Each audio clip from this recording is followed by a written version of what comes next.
Tonight, we step into Victorian London, where gaslight drips like amber down fog-thick streets, and the air itself seems stitched with insomnia. The city hums with restless energy printing presses rattling at midnight, factory whistles splitting the dawn, carriage wheels tracing endless circuits over cobblestones that never quite cool. Inside heavy houses with heavier curtains, a new fear takes root. Not cholera, not crime, but sleeplessness. Doctors call it the plague of the century. Pamphlets warn that late-night suppers poison the mind. Newspapers debate whether telegraph wires disturb the nervous system. Neighbors whisper through walls about beds pointed the wrong way, as if geography itself could coax or deny a dream. And so begins an age of strange remedies and stranger rituals. Snore collars and mechanical beds promise peace. Lavender sachets and rose-scented pillows promise comfort, while nightcaps, equal parts science and superstition, promise to keep nightmares at bay. Yet the very same century births a secret fascination with dreams themselves, dictionaries that decode them, doctors who fear them, patients who blame cheese for seeing ghosts behind their eyelids. This is a world where science and folklore share the same pillow, where moonlight is accused of stealing sanity, and where the night becomes a laboratory for every hope and terror the human mind can carry across its threshold of sleep. And if this journey keeps you company tonight, you can stay as long as you like. The story will keep unfolding, whether your eyes close or not. And so the lamps burn lower, the streets outside still murmuring with restless wheels and chimney winds, while behind the curtains we step closer to the people who feared the night, even as they tried to master it. Their diaries rustle like leaves in a draft. Their remedies wait in glass jars on crowded shelves. And somewhere a physician sharpens his pen to argue about moonlight and madness. This is where our path begins, at the edge of sleep, in a century that cannot decide whether dreams belong to science, to superstition, or to the soul itself. An age obsessed with steam engines and telegraphs was just as consumed by the fear of sleeplessness as it was by progress. London under gaslight glowed like a city inside a lantern. Coal soot drifted down in a fine, peppery haze, settling on ledges while carriages clattered through streets that never fully quieted. Inside, rooms were thick with floral wallpaper and velvet drapes, heavy air moving around clocks that ticked with the self-assurance of a heartbeat. Victorian doctors wrote long essays about the dangers of eating supper too late. Pamphlets warned about beds facing the wrong direction. Sermons linked sleepless nights to moral decay, and neighbors whispered through thin walls about the mysterious plague of the century. Insomnia, they called it. A century proud of its railways and telegraphs now trembled before the express train of its own thoughts. The first thing to know about Victorian sleep is that they counted causes the way a registrar counts spoons. Anything might be the culprit. Too much reading, proven to warm the brain. Too little reading, liable to produce indolence, which of course stirs the nerves. Gas lamps leak faint doses of untrustworthy chemistry. Coal produces a vapor that irritates the mind, which, like wallpaper glue, is considered a surface easily bubbled. Telegraph lines hum with invisible vibrations that disturb the ether, a substance that no one has seen but many disapprove of. Even the direction of the bed matters. Some handbooks, with admirable confidence, recommend keeping the head to the north, so that the sleeper's internal magnet aligns with the earth-us. It is not recorded whether sleepers ever awoke at right angles to themselves after a restless night, but many mattresses were moved on this principle alone. The upper classes collect complaints about insomnia the way they collect china dogs, delicately, proudly, and in sets. Diaries compare the torments of sleeplessness the way connoisseurs compare tea. One gentleman writes he has spent a most wakeful night owing to too much muffineering, which, even before you know it means muffins, feels irresistibly plausible. Another notes that his neighbor's new harmonium sighs through the wall, producing a nocturne that is not the less vexing for being pious. Where medical journals go, pseudoscience follows at a drowsy trot. Early sleep science means pulse taking, tongue inspection, and confident sketches of the brain that look like steamed pudding molds labeled moral and animal. A celebrated physician recommends 6 hours of firm rest, unless you are artistic, in which case 7, or mercantile, in which case 5, but with a nap that is not to be called a nap. Another blames the new noise of progress and then prescribes progress, a mechanical bed that rocks as gently as a ship. This advice is immediately contradicted by a colleague who says rocking will slosh the brain. To demonstrate, he twirls a glass of claret and asks his patient to imagine that claret as nerve fluid, which, as metaphors go, is both appetizing and alarming. One pamphlet catalogs adverse vapors emitted by library paste, damp newspapers, and ominously curtains that billow, which apparently threatens a soft suffocation of morals. The advice is specific, almost kindly, in the way specific advice often is. Replace the curtains with a denser weave. Ventilate the chimney breast. Avoid novels whose action crowds the imagination, which is sound guidance if your imagination behaves like a small omnibus with limited seating. It stands to reason, then, that inventors would turn sleeplessness into something that could be prodded, clamped, buckled, and sold. Many did. In dusty catalogs and earnest advertisements, one finds the Snore collar, a felt band that fastens around the neck, with a tidy brass buckle and features a smart protrusion at the back. If the wearer drifts onto his back and becomes acoustically expressive, the protrusion nudges the skull, and the skull owns the snorer that good manners require rotation. A cousin of this device is the spike necklace spikes being an industrious Victorian solution to many human habits. This confected wreath of rubber thorns sits like a polite halo of disapproval. If the chin drops, the message rises. There are beds with springs designed to push a sleeper upright at the first trumpet of a snore, a sight that must have been nearly religious dozing parishioners levitating into devotional posture at 2 a.m. A pamphlet praises a contraption of straps and pulleys that fixes the tongue forward, which seems bold for a piece of equipment recommended for unattended household use. Somewhere a household cat, already alarmed by the door knocker in the shape of a lion, is watching all this very carefully. The market for sleep remedies grows like ivy. There are wired spectacles to keep eyelids up at midday so they will agree to come down at night, which is perhaps the most Victorian negotiation ever conceived. There are boots with small lead weights to remind the legs to stay in their own lane. One inventor patents a device that changes the angle of the bed at intervals, a slow seesaw meant to lull the body by giving it the illusion of travel.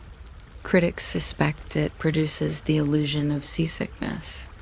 Meanwhile, cottage industries thrive in attic rooms, stitching pillowcases that promise to deter nocturnal noise by being tightly woven, as if snoring were an air current that might be baffled by the right textile. Once the spirit of invention has had its say, the spirit of scent clears its throat.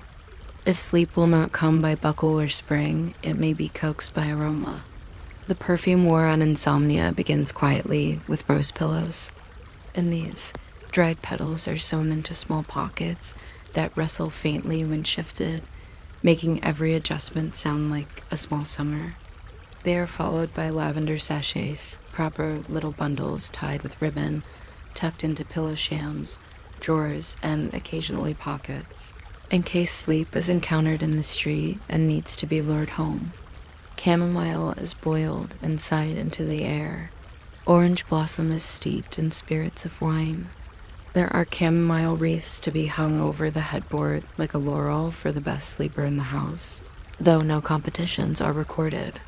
Vinegar sprays, recommended by the practical, are flicked towards ceiling corners to purify the sleeping air. The concept is simple. If fumes are the enemy, a brisker fume will chase them out. Bedrooms become pharmacies of fragrant argument rose disputing with violet, lavender undermining vinegar, And at the center of the mattress, a sleeper who is convinced the quarrel will eventually end in a truce called slumber. It is important to pause and remember the soundscape. Outside, bells, hooves, the soft iron hiss of steam. Inside, water gurgling in pipes, embers sighing in a grate, the muffled page turn of a novel about moral development in 3 volumes. Someone's clock strikes 11 with historical ambition, then corrects itself and strikes 12. Manuals advise placing clocks outside the bedchamber because their tick counts the wakeful moments, which is difficult to argue with. In truth, nothing counts a wakeful moment like a wakeful mind, but it is unsporting to say so. Better to move the clock and feel one has performed a small, elegant surgery on time itself. The evening advances and the nightcap ritual begins. Nightcap in the Victorian sense is not merely a bonnet of lace, those exist too. Tied under the chin with a ribbon that can be untied in a manner readers of romantic novels will now stop imagining. The nightcap is a drink, and like many Victorian drinks, it contains tradition, sugar, and an attitude toward the liver that could be called optimistic. The simplest recipe is warm milk. A more technical version is milk with nutmeg and a little grated orange peel, whisked until mildly excited. For those who prefer something respectable, there's cocoa simmered with cinnamon and a persuasive amount of cream, sometimes referred to as a sleeping draught, which sounds like something Hamlet might have declined. The enterprising press publishes rankings of nightcap recipes. Letters to the editor debate whether cloves invigorate the spirit too much for bedtime, while the clove itself would like to say it was only invited to be decorative. Yet the nightcap is also a superstition, a ceremony that signals to the mind that all errands are done. The mirror is veiled with a cloth lest it reflects spirits. Not, you understand, floating apparitions, but the more specific kind that look like oneself but are somehow less friendly at 2 a.m. Clocks are stopped in the room of the ill, not for keeping time but for saving it, an emergency thrift. Manuals advise sleeping in moonlight with caution, if at all, lest the silver thief of sanity sip from the brain while one is defenseless. Windows are opened, then closed, then opened a little more in pursuit of sweet air, which is pronounced properly only when the window sash groans. Families develop sacred routines. The drawing room fire is made peace with. The slippers are placed like small boats by the bed, ready to launch into tomorrow. A final circuit is walk, lamp, latch, shade, cat, because cats are notorious for sitting on precisely the object that must not be sat upon. As the house darkens, belief takes an easy seat at the foot of the bed. The imagination produces those delicate images that thrive between wakefulness and sleep. A chair is not a chair, but a cousin who has made unpopular choices. The wardrobe door is certainly crept, possibly for moral reasons. Children are told to turn their pillows for new dreams, as if dreams adhered like postage. Adults, being more practical, consult dream books. These books, printed by the grateful, arrange the world into omens. To dream of teeth falling out means change or poverty, or that you have been reading advertisements for patent tooth powders, and their rhetoric has settled into your unconscious like fine ash. To dream of a black dog means friendship, unless it means doom. To dream of wedding cake is auspicious. To dream of eating it alone is less so. To dream of wiping icing off the parlor sofa is household management and should not be interpreted. Cheap dream dictionaries do a brisk trade next to penny dreadfuls and respectable sermons. They give the human mind the comfort of an index turned to N for nightingale, and learn whether the singing means joy or merely a neighbor's actual bird. Doctors, meanwhile, collect case reports as carefully as collectors pin butterflies. Anxious patients confess visions. One man swears he wakes each night at 3 because the number is possessed by railway timetables. A lady reports that her curtains are casting insulting shadows. Another claims his dreams are warning him about the stock market with cruel accuracy that arrives one day late. Learned men peer through spectacles and make notes in neat hands. They draw charts not of stock prices, but of sleep cycles, which look like waves and feel like boats. Somewhere between sympathetic guidance and theatrical confidence, a minor subspecialty flowers, the diagnosis of nightmares caused by diet. Cheese takes the blame early and often. Blue cheese is the chief suspect, but cheddar is not entirely in the clear. Pickled onions testify against themselves by existing. Doctors warn against lunacy dreams after heavy suppers, which are described in quantities fully sufficient to cause wakefulness by sheer arithmetic. An oft-cited example involves a gentleman who, after Stilton at 11, believes in the night that he is a brass candlestick being melted for morally ambiguous reasons, and wakes unwell. Another case blames a nightmare on too much new potato, a finding that illustrates the Victorian courage to accuse even innocent tubers. The advice that follows these meals is practical and pleasing. Keep a slice of dry toast by the bed for midnight, in case the stomach desires a modest friend. Walk once around the room before lying down, not for exercise, but to make peace with distances. Rub the feet with a little spirit of camphor, but do not bring the bottle too close to the nose, because camphor has a way of arriving in the head with astonishing speed. Record your dreams each morning, not to interpret them, but to place them somewhere polite, like umbrellas after a drizzle. If you must think in bed, think of numbers that add to 10.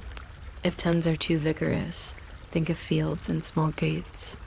If even gates feel like decisions, think of plain linen folded into squares.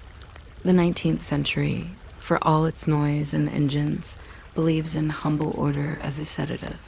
Every household shapes its own lore. Grandmothers insist on airing mattresses, which are dragged into the garden on bright days and propped like enormous loaves against chairs. Children are told the ticking of a watch under the pillow will charm a nap, and so thousands of watches soldier bravely under thousands of pillows, each keeping time for a single small republic. Bachelors swear by a handkerchief dipped in eau de cologne and draped on the bedpost, as if sleep were a guest who appreciates scent cues. Clerks swear by nothing at all and fall asleep on omnibuses with the devoted ease of men who copy numbers for a living. Maids, who see everything, learn which families prefer prayers, and which prefer cinnamon, and which secretly prefer half a finger of something discreet in a teacup. There are fears that feel quaint and fears that feel familiar. Victorians worry that moonlight will bleach the mind, and they also worry that letters left unanswered will never catch up with them. They worry that beds too soft will turn character to custard, and that beds too hard will advance a person prematurely toward stoicism. They fret about the vapors from new paint and about the moral implications of late theater. They believe or half believe that mirrors at night are inviting that footsteps in the passage belong to someone with a polite cough and a lantern, and that dreams might be posts from a department of the universe that has no street address. They are human in a way that is most visible at 2 a.m, which is when the grand theories go out for air and the little rituals come home. Sometimes science and ritual join hands. Hospitals experiment with darkened wards and silence at prescribed hours, which the founders of nocturnal cat concerts might have liked to hear about earlier. Electrotherapy is attempted, a faint buzz across the scalp with wires and solemn intent, followed by glowing testimonials written by people whose insomnia evidently respects experiments. At the same time, in parlor after parlor, tea is replaced after dinner by cocoa, which leaves the tongue with a velvety conscience. Families sit. Stories are told in a register designed not to excite. A parent chooses a book with long sentences that resolve in clauses like gentle breaks. Someone yawns and apologizes for the yawn as if it were an indiscretion. The fire lowers itself, a calm servant. The evening sets its own bookmark. By now, the night is a room with fewer edges. Here is a little bed table. On it are the tokens of the age. The nightcap glass, rinsed. The dream book, face down like a modest fish. A pen with good intentions. A lavender sachet has escaped the pillow and leans on the lamp like a tired guest. The cat curls into an agreeable geometry, having concluded that sleep is the one occupation in which humans show reliable taste. The sleeper, having experimented with collars, spikes, wreaths, and vinegar, chooses the oldest remedy of all, lying still and letting the mind forget which part of the city it lives in. If the eyes remain open, that is all right. There are more details available. The neighbor's chimney grumbles once, then prospers. The wallpaper pattern, roses marching with discipline, becomes a soft parade of nothing in particular. Somewhere a clock in another house counts a time that is not required here. The moon does nothing dramatic. It simply paints a faint stripe across the rug. The stripe moves very slowly toward the legs of the chair, and if you watch, you might see it touch, the way a whisper touches and then stops. You might think of nightcaps ranked in the morning paper, of mirrors with modest shawls, of doctors with respectable pens drawing waves, of cheese accused at midnight and forgiven at breakfast. You might think of pillows turned for new dreams, and of beds pointed north with the seriousness usually reserved for maps. And then somewhere between one thought and the next, you may find you have mislaid your place in the parade. There will be other evenings, other contraptions, other sachets tied with different ribbons. There will be more arguments about whether the window should be opened by an inch or two, whether quiet is quiet, or whether it is the noise of the city pretending to be a curtain. There will be more editions of the dream book, amended to include fresh anxieties, like locomotives, or conversations overheard in omnibuses about the price of coal. The house will keep its rituals with cheerful discipline. The slippers will resume their station. The cat will patrol, lightly, for moral reasons. The fire will lower itself again. And the human being, that warm animal with pockets, will find that sleep arrives not because science commanded or superstition pleaded, but because the parade of little, patient things has, one by one, quietly put out their lamps. You might not expect a century that built iron railways and subaquatic telegraph cables to spend its evenings arguing about whether lavender belonged inside the pillowcase or under it, but that is where we find the Victorians half in a laboratory, half in a linen cupboard and wide awake enough to write it all down. The streets outside are a soft clatter of hooves and the occasional hiss of steam. Indoors, the wallpaper is earnest, the carpets hold a reliable creak, and somewhere a mantel clock clears its throat every 60 seconds. According to newspapers, sleeplessness is the new national epidemic, an invisible fog that drifts through respectable neighborhoods and settles on respectable chests. Doctors give it Latin names, preachers give it reasons, magazine editors give it columns. Everyone agrees that the modern nervous system, fresh from surviving the Industrial Revolution, has developed opinions about bedtime. If you are still conscious by the time we get to the spiked necklace, you may subscribe quietly with the gentleness of a cat choosing a windowsill, or not at all. Indifference, like chamomile, is soothing. The first thing the age does is count causes. It loves counting. Causes include late dinners, early suppers, heavy curtains, insufficient curtains, coal stoves that breathe like stabled animals, the jangling doorbell that insists on being modern, and the electrifying moral danger of novels whose plots turn corners too quickly. One medical pamphlet proposes that insomnia is caused by moral weather, a pressure system of guilt and ambition hovering above the pillows of the middle classes. Another blames the telegraph for disturbing the ether, which is a polite way of saying that news arrives so fast the mind refuses to undress. There are debates about orientation. Should the head be to the north so that one's internal magnet aligns with the planet, or to the east to greet the day like a punctual sunflower? Beds are dragged from one wall to another until the carpet remembers a map of indecision. A serious gentleman swears that he slept perfectly in a small hotel because the bed was screwed to the floor. Movement, he concludes, is the enemy of repose. Meanwhile, a lady diarist notices that she always wakes at 2 when the moon strikes the brass knob of the wardrobe and turns it into a modest lighthouse. She pins a handkerchief over the knob. The tide goes out. Science applauds softly.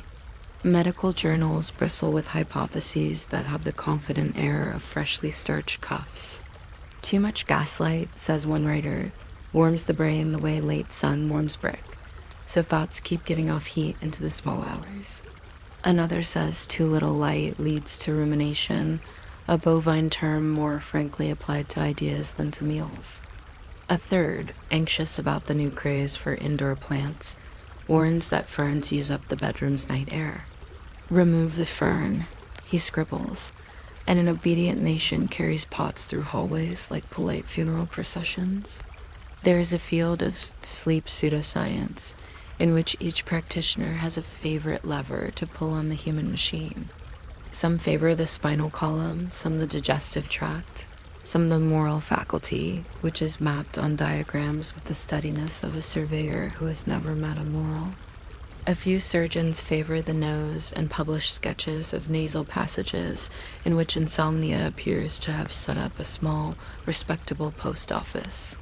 Readers stare at these illustrations and feel both enlightened and slightly rearranged. The appetite for solutions is immediate and vigorous. Most begin with straps. Engineers who engineered bridges now engineer bedclothes. The Snore collar, which looks like a respectable cravat with opinions, tightens at the back and presents a firm pad just where skull meets mattress. Roll onto your back, and the pad suggests politely but with authority that you reconsider. A more forthright cousin inserts a small wooden peg into a loop that tickles the nape at the first trumpet of a snore.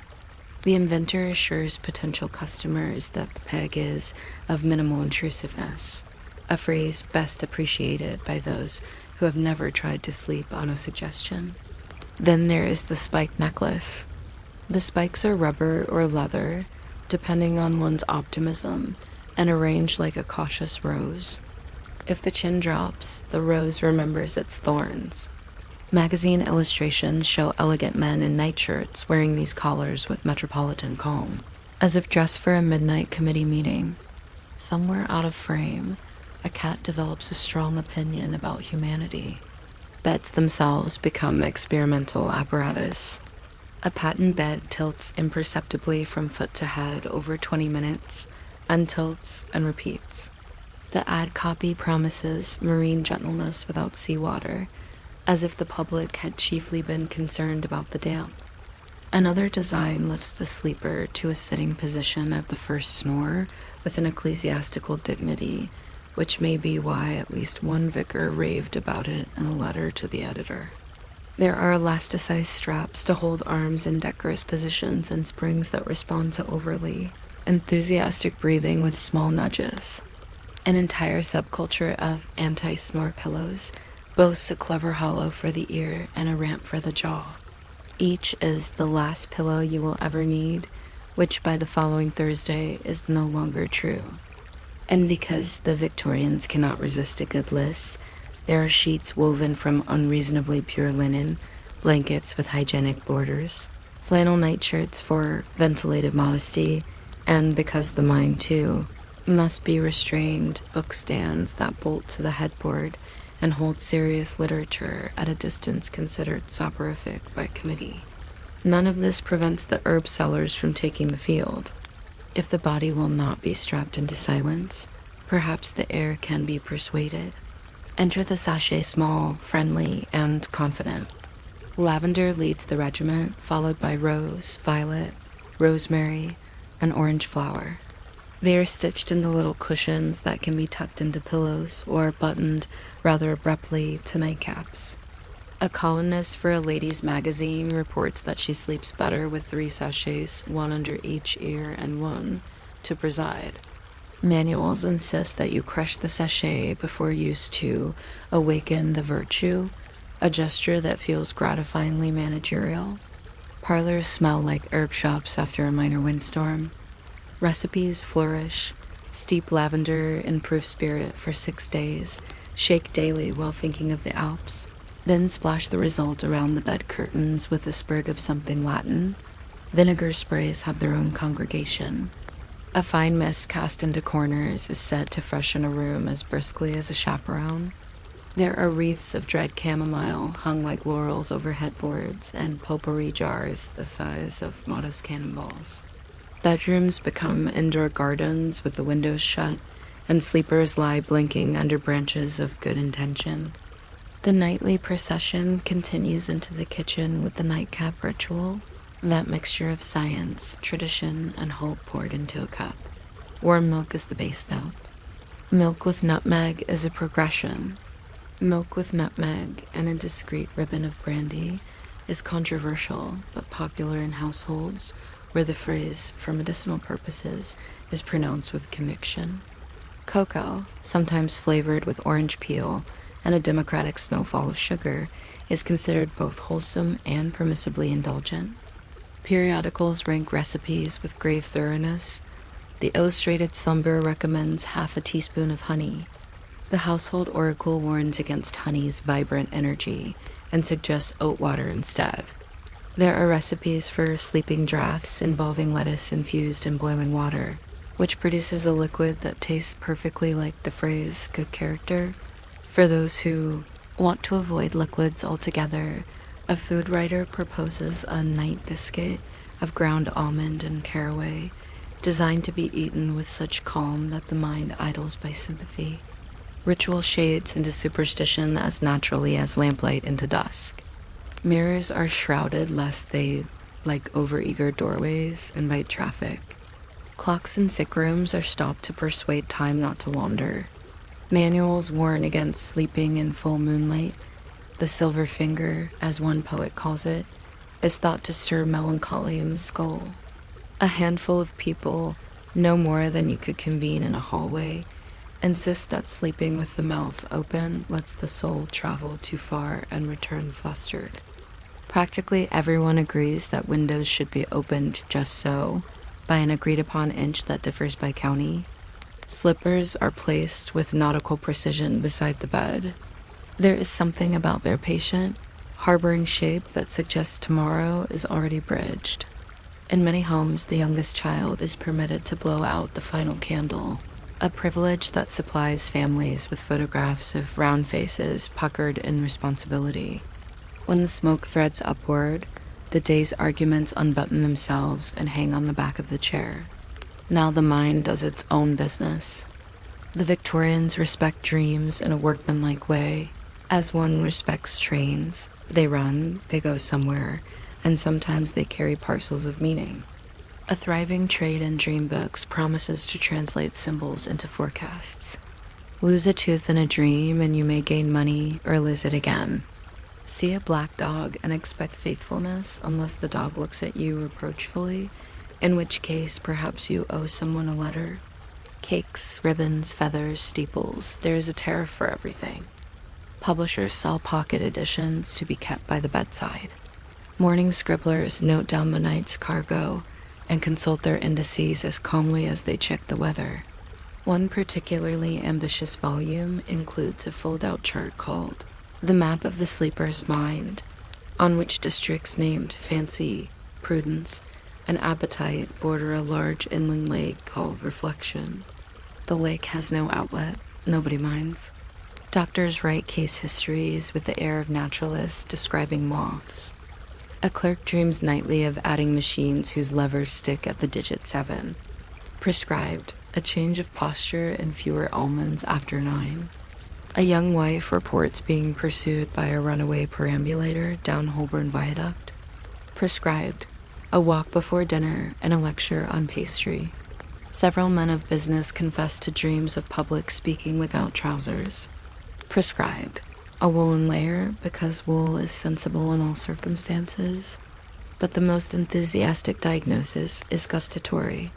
Cheese is accused of fomenting nightmares with the zeal of a prosecutor convinced by the aroma alone. Blue cheeses stand foremost in the dock, although respectable cheddars sometimes serve as witnesses for the prosecution.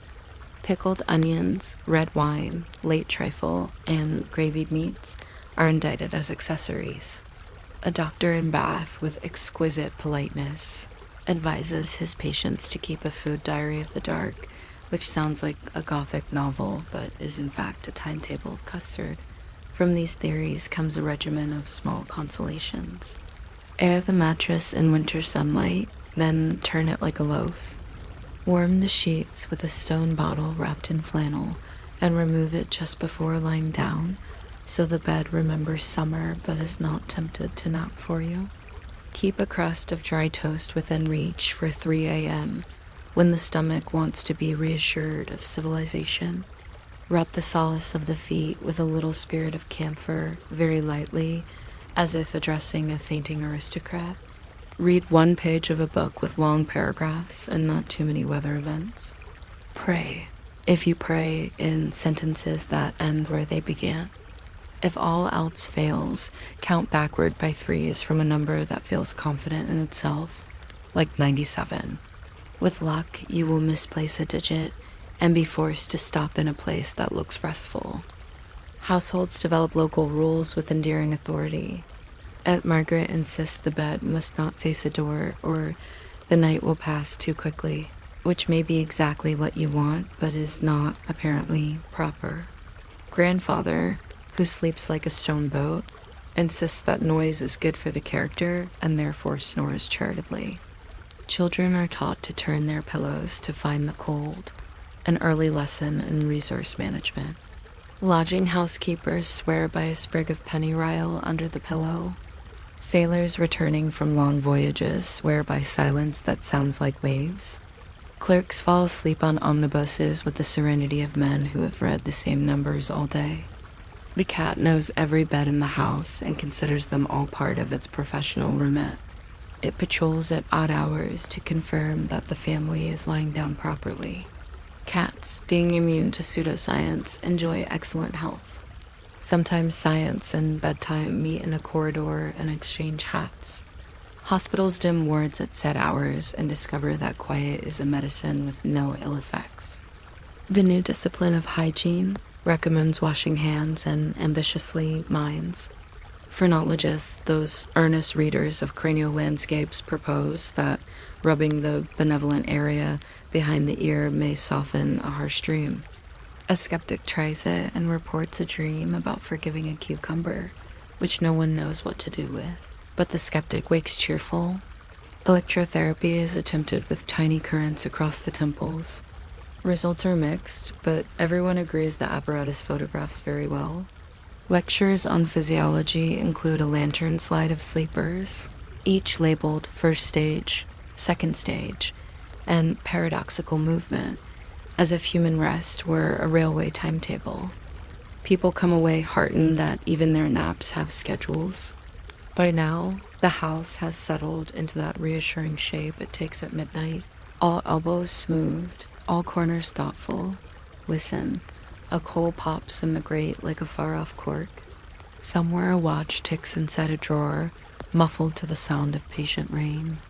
The moon, decided but not pushy, lays a pale ladder across the carpet.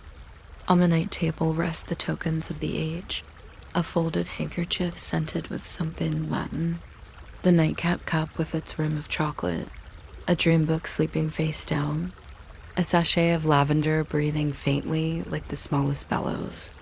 The bed has been negotiated with and is ready to keep its end of the agreement. If wakefulness lingers, it is a polite guest. It looks at the wallpaper's little bouquets and, being Victorian, considers them individually. You might think of a procession of nightcaps ranked in the morning paper, of mirrors tied up with ribbon, of clergymen elevated into posture by earnest machinery, of sachets crushed to awaken the virtue, of learned men writing stern letters to ferns. You might feel the absurd safety of slippers aligned like boats on a sheltered shore. You might consider tooth dreams and dogs whose loyalty depends largely on eye contact and the possibility that cheese keeps a private calendar. You might notice that the minute hand, practical as ever, has taken you round the hour without consultation, and that your breath now copies the clock, not because you command it, but because small things persuade each other when the room's quiet. Nothing reaches a conclusion. The house does not end. It continues in low gear. The city beyond the curtains keeps breathing like a sleeping animal. The sachet forgets it is working and becomes a simple, pleasant scent. The mind, spared the job of interpreting omens and adjusting magnets, follows a narrow road between two hedges. It turns left at the chair with a shawl on it, wanders past the place where the moonlight makes a pale hinge, and because there is nothing to decide, because even the dream book is close drifts, onward as gently and inevitably as steam cooling in a pipe, to wherever sleepers go when the century's last nightcap is finished and the last spike has softened into a petal. You might not expect a page to make a sound, but in a stone room where the wind can only get in by behaving itself, parchment does sigh when it's turned. It's a small, leathery whisper, like a well-bred curtain agreeing to move. Medieval scribes listened to that sound for hours, even days, and learned the slow grammar of it. Tonight we are going to visit their world, not loudly. Their work dislikes being startled, but in the hum that settles after vespers, when the lamps have been trimmed and the benches have decided to be benches for another night. If you are still awake by the time we get to the ritual of sprinkling sandarak on the page, you are heroically alert. Feel free to subscribe with the same energy one uses to place a bookmark, just so. Or simply let the thought drift away and we'll keep going without you, very content. The first business is always the quill. A goose has donated a feather in the polite way geese never do, and someone who knows what they're redoing trims it with a penknife as tidy as a conscience. Quills prefer to be right-handed or left-handed, just as people do, and the cut determines the temperament of the line. Before that cut, there is softening. Quills are hard by nature, and scribes toughen them further by burying them in hot sand, as if the feather were learning desert manners. The outer sheen blisters, the inner core firms up like slow caramel, and the shaft becomes the sort of material a letter can lean on. Penknives have little curved blades and a memory for hands. They are used so often that they become almost philosophical, convinced that all problems are angles. A scribe tests the edge by shaving a breath off a hair. The hair disagrees but yields. The slit at the tip, narrow as a wish, is opened with the most delicate pressure, and suddenly a tool exists that can write a whole world and get scolded for spelling. Ink is a recipe in a mood.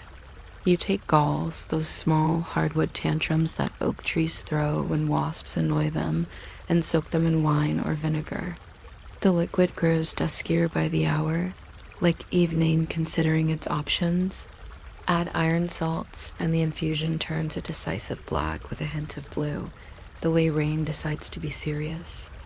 Mix in gum arabic to keep the temper even, and perhaps a pinch of something domestic clove or a drop of beer because monks were practical and beer was present. A pot of this sits on the desk like a low, thoughtful planet. It skins over if ignored. A scribe spoons the membrane aside with the care of someone parting clouds. Dipping becomes a habit like breathing. Each dip carries a short future, a few words or one long name, and then the nib coughs itself empty again. A good scribe learns the distance between dips and writes sentences that land neatly at the rim of the inkwell, as if the language itself were house-trained. Parchment arrives from the workshop already scraped to a pale, polite shine. Calfskin behaves best. Sheepskin prefers to be dramatic and show its follicles like a map of small islands. Each sheet has two personalities, hair side and flesh side, and scribes can tell which is which by the way light shakes off the left corner. Before writing, they take a pumice stone and stroke the surface until it mutters approval. Then dust it with powdered sandarak that makes the page slightly toothy, like a cat's tongue in a good mood. Lines are ruled with a lead stylus, faint enough to be humble but firm enough to keep the letters marching in rows instead of wandering off on pilgrimages. If margins are generous, it is not wasteful. It is a field left fallow so thoughts can graze later. The page is pricked along the edge with an awl, small constellations that tell the ruling where to go. Over centuries, the holes outlast the words, quiet proof that the book knew its borders before anyone spoke within them. When the writing begins, time changes its gait. Letter forms are a form of walking, the Carolingian minuscule saunters. The later Gothic script tiptoes and pointed shoes. Certain provincial hands swing their arms too much, and everyone loves them anyway. A single page might take a day, or two, or a week. It depends on the weather in the scriptorium and the enthusiasm of the text. Initials swell with color spilled from shells. Lapis for heaven, vermilion for enthusiasm, verdigris for plants that have thoughts. Gold leaf arrives as something thinner than an opinion. It lies on a cushion that a breath could blow empty. A gilder opens the book of gold with a knife that has forgotten what cutting is and coaxes a square onto the page where a lump of bowl, the edible clay that never gets eaten, has been polished to readiness. When the gold settles, it is not a touch so much as persuaded. A warm breath activates the bowl. A sigh fixes the glory. Hours later, a dogtooth burnisher smooths the gold until it remembers being sunlight. If you blink slowly, you can watch the letter breathe. Small necessities accumulate. A horn inkstand with enough wells to suggest a family. A scrap of wool for blotting. A small pumice stone that looks like an ambitious biscuit. A ruler whose edges are a little more honest than the tables. When margins need commentary, a second hand appears in the side column, as if a friend were walking along the road, shouting helpful reminders. See above, it says, or no, or heck noda, which means mark this, and also lives contentedly on its own. Correcting is done with a knife, and there's a sound to it. Faint, dry, apologetic. Error is ordinary and reversible. If you write Dominus with one nen because you were thinking of lunch, you scratch the word thinnish and rub it with crumbs of stale bread, which soak up loose fibers and make the surface ready for amending. Some scribes leave tiny charcoal hands pointing at important lines. Some draw a fish in the margin to applaud a good metaphor about boats. The book and the reader slowly adopt each other's habits. Now the second life of a page begins.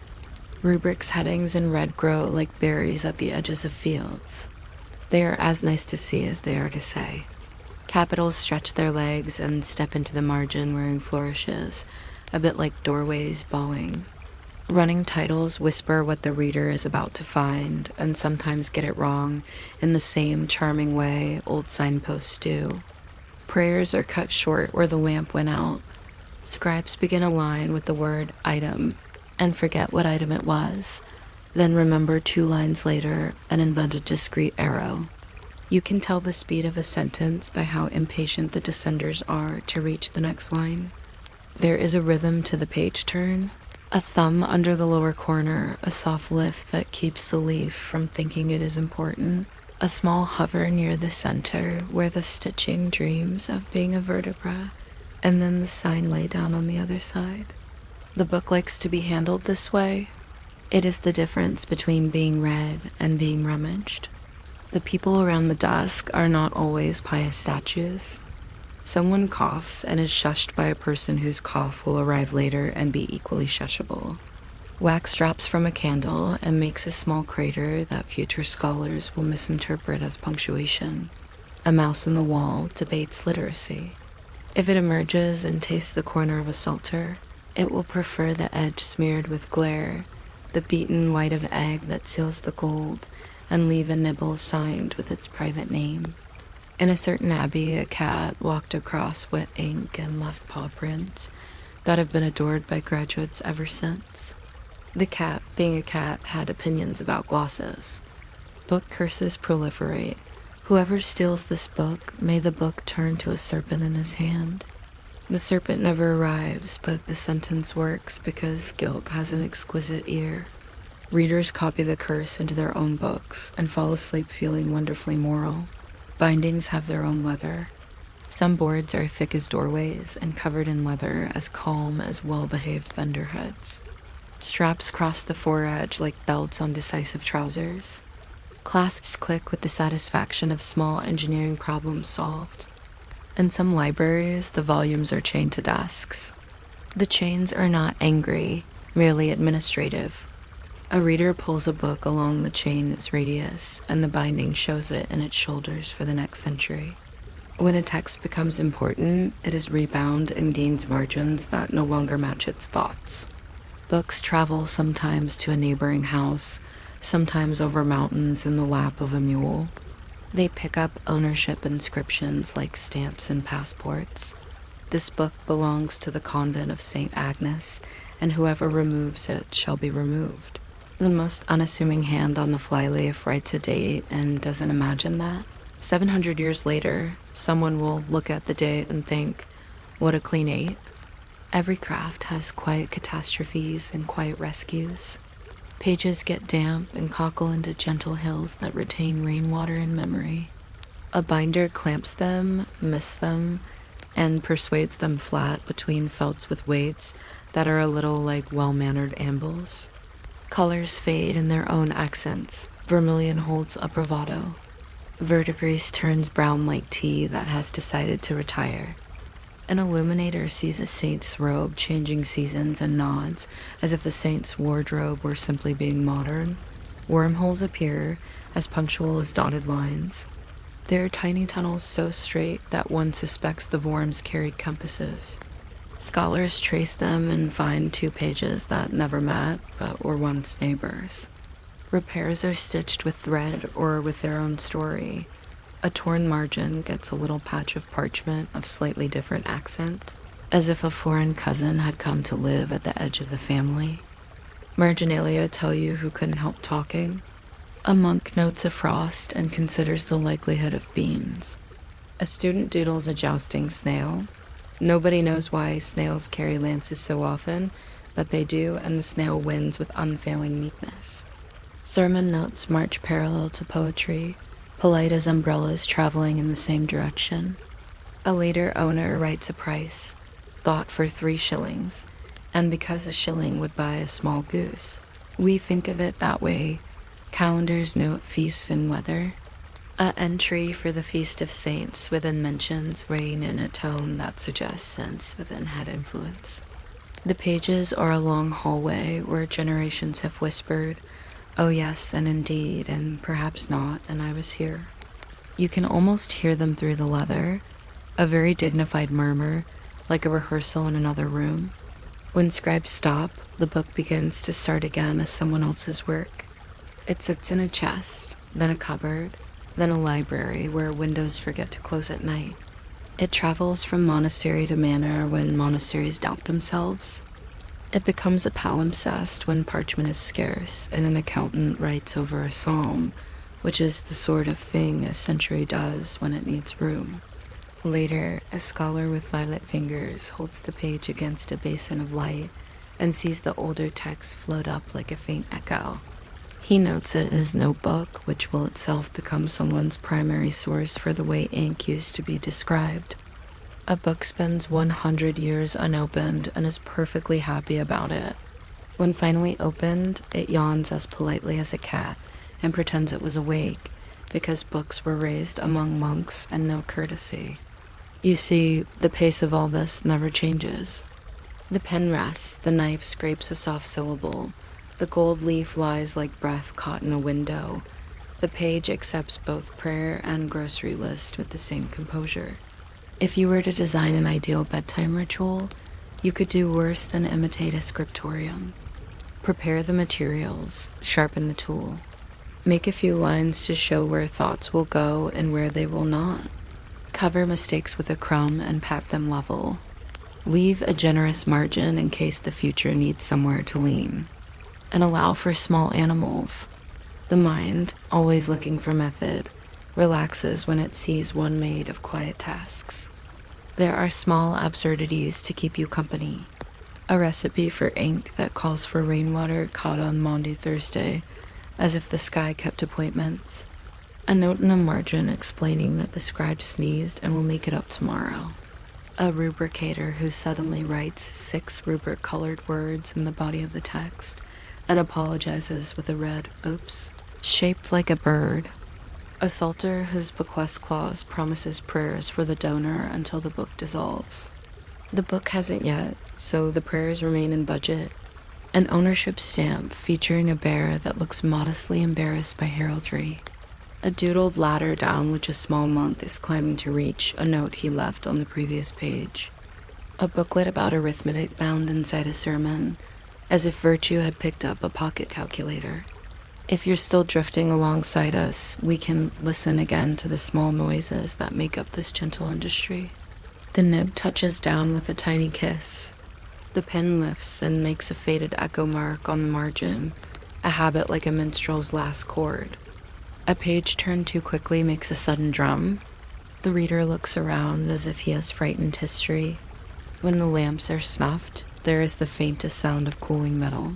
The whispers of threads remembering tension, a mouse deciding not to be a poet tonight. The book closed has a spine that breathes like something asleep, which in its way it is.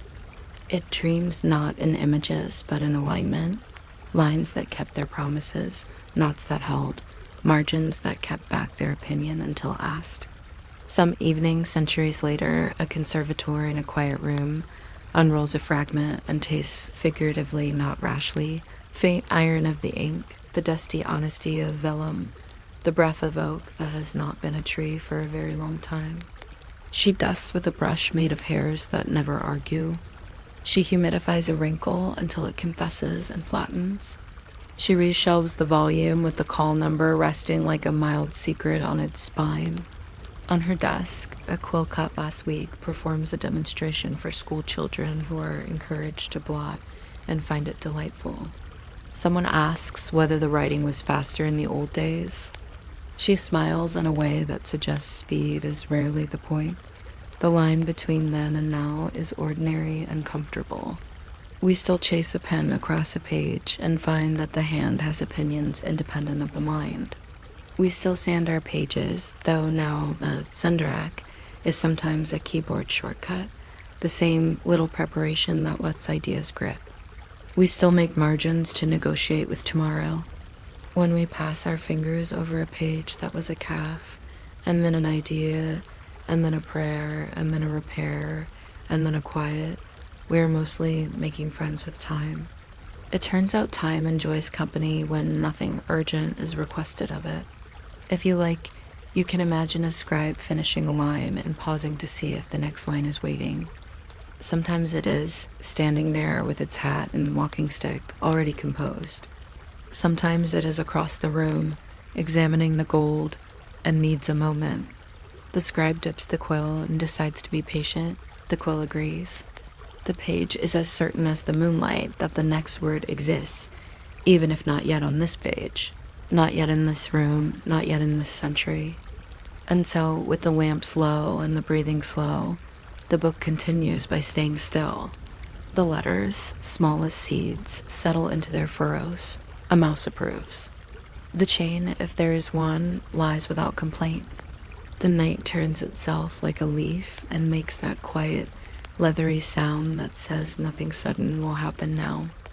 And you, like the gold leaf that needs only a sigh to adhere, can let that soft breath arrive and stay and hold everything gently in place. You might not expect the city to hum itself to sleep with gaslight, but London did, and it did so with the kind of humming that forgets the melody and just continues anyway.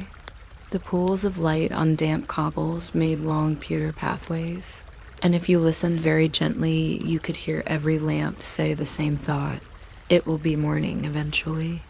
In the houses along those streets, Victorians were inventing the modern habit of worrying that they were not sleeping correctly. For centuries, people had slept when dark arrived, and woken when dawn came banging on the shutters with a wooden spoon. Now the dark had an off switch, and the spoon was replaced by an alarm clock that was always too proud of itself. Medical journals packed with confident adjectives announced that sleeplessness was both a scourge and an excellent subject for conferences. Gentlemen in waistcoats gave papers about the diseased excitations of the mind, and ladies, with tasteful insomnia, compared sleepless anecdotes like recipes. Parliament debated sewage, rail timetables, and sometimes the theory that the newest electric telegraph lines were agitating the ether so briskly that pillows felt it. A clerk blamed gas pipes for his dreams about endless ledgers. A duchess suspected her chandelier. One pamphlet declared that the position of a bed could pull the brain toward the North Pole and cause the mind to rattle like a carriage.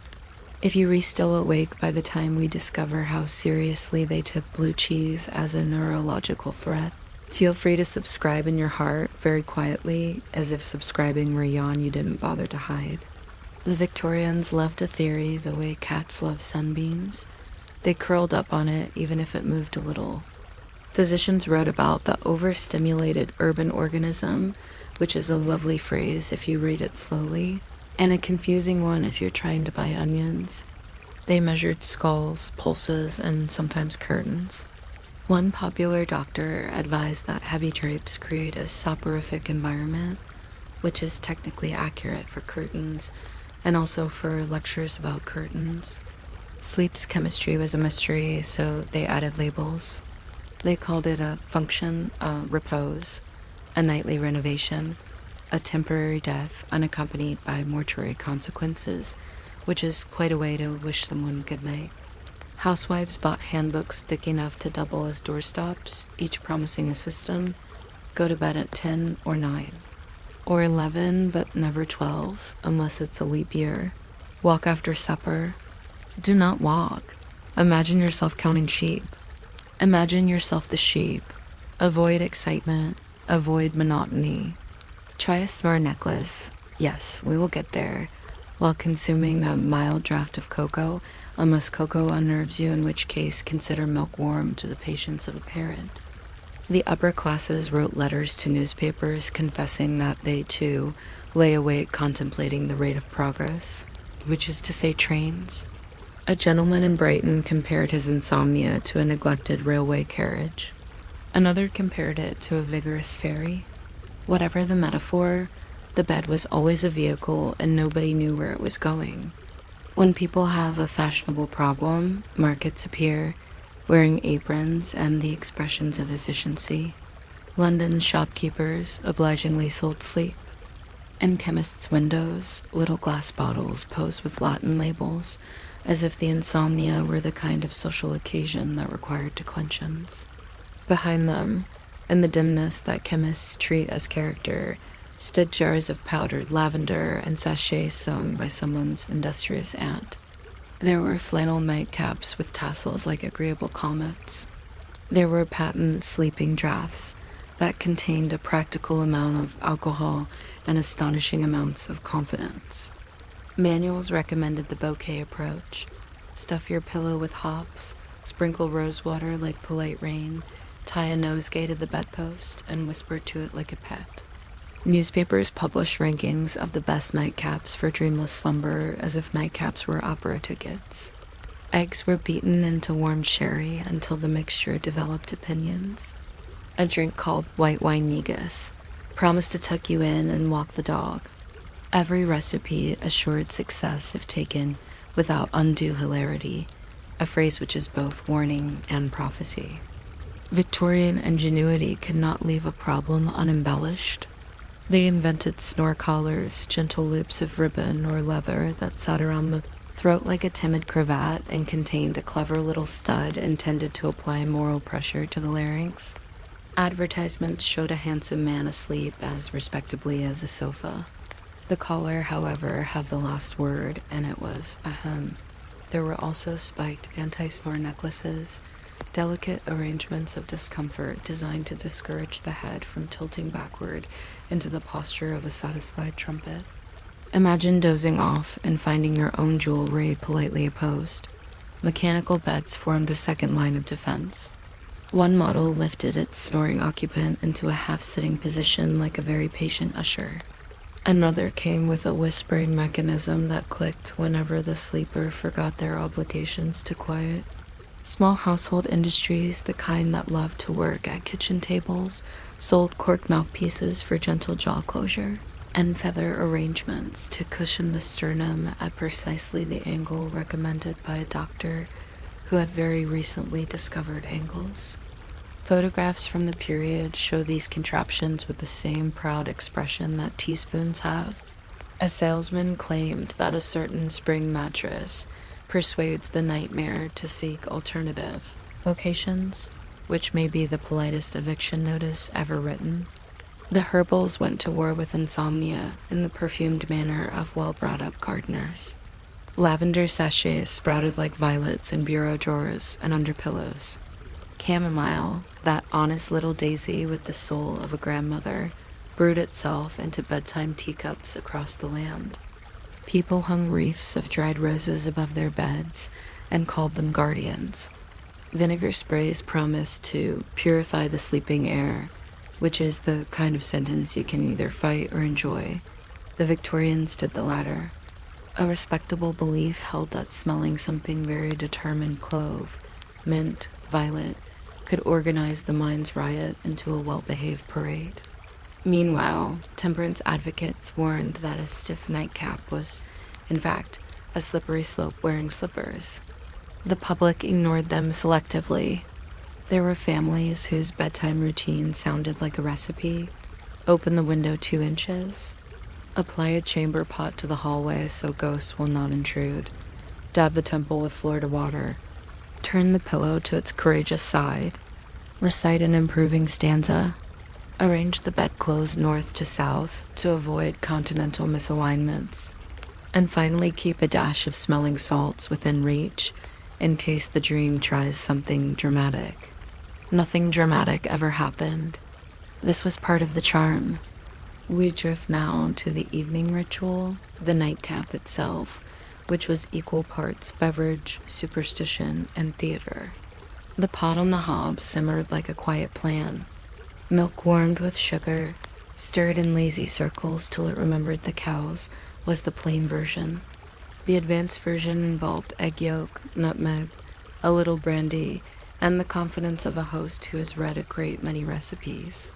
Newspapers printed opinions on the ideal ratio of spice to soporific. These were stated with the seriousness usually reserved for parliamentary votes. Households debated whether to sip the draft beside the fire, where chimney conversations could be overheard, or in bed, where the cup left a ring on the nightstand like a faint halo. Some families preferred cocoa that had been whisked until it took on the whip marks of virtue. Medical men warned that heavy meat pies near bedtime could excite vapors leading to night terrors, which is credible and also one of those phrases that becomes friendlier the more often you read it. Around the beverage grew a belt of customs that gently rattled at night like favorite bracelets. Mirrors, everyone knew, might invite visitors from the other side after midnight, so they were covered with shawls or turned respectfully toward the wall. Clocks were muffled because the tick could be counted and then resented. The moon was treated as both friend and gossip. Some manuals warned that sleeping in moonlight might bleach the brain. This is a historical claim, not a medical one, and suggested drawing the curtain, lest the silver thief of sanity steal in. Couples were advised not to quarrel within 3 hours of bedtime. If they needed to quarrel, an afternoon disagreement would be more hygienic. When a picture fell from a nail and landed face down, a letter was expected, and therefore it was reasonable to make fresh cocoa. Candles were snuffed with a little iron bell-shaped device that always looks like it has been to a good school. Dampers were adjusted as if peace were a temperature. People said goodnight as if it were a pledge and not a hope. Dreams were a side industry. Cheap dream books, printed on paper, that remembered machines, decoded visions with the briskness of a railway timetable. See a tooth fall out? Expect news from a distant cousin, possibly about dentistry. Dream of bread, money, but not the whole loaf. Knockings heard in dreams.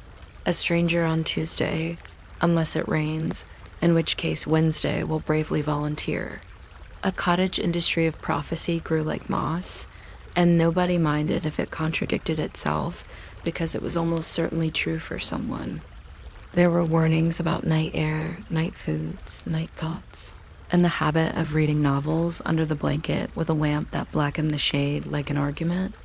Children kept secret diaries of dreams, and adults pretended not to keep them.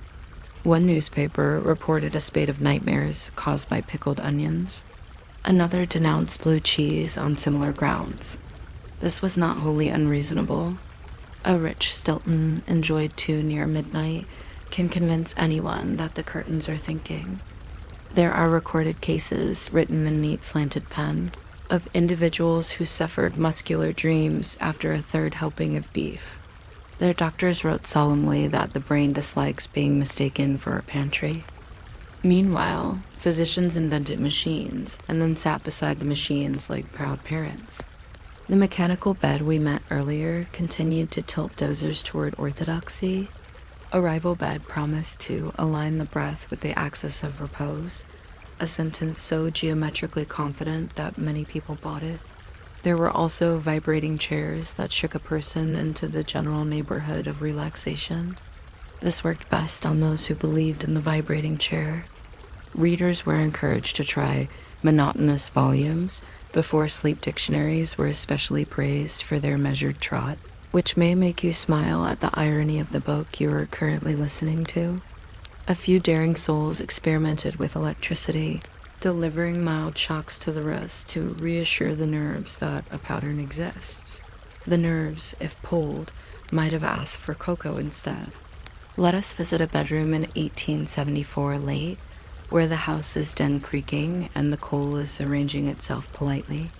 There is a scent of lavender, honest and soothing, coming from a sachet stitched with inconsistent daisy shapes by a niece who is proud of the inconsistent daisy shapes.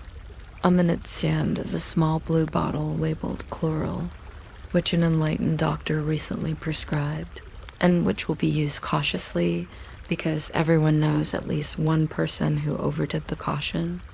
Next to it is an eggshell-colored cup with a ring of cinnamon around the rim like a friendly crown.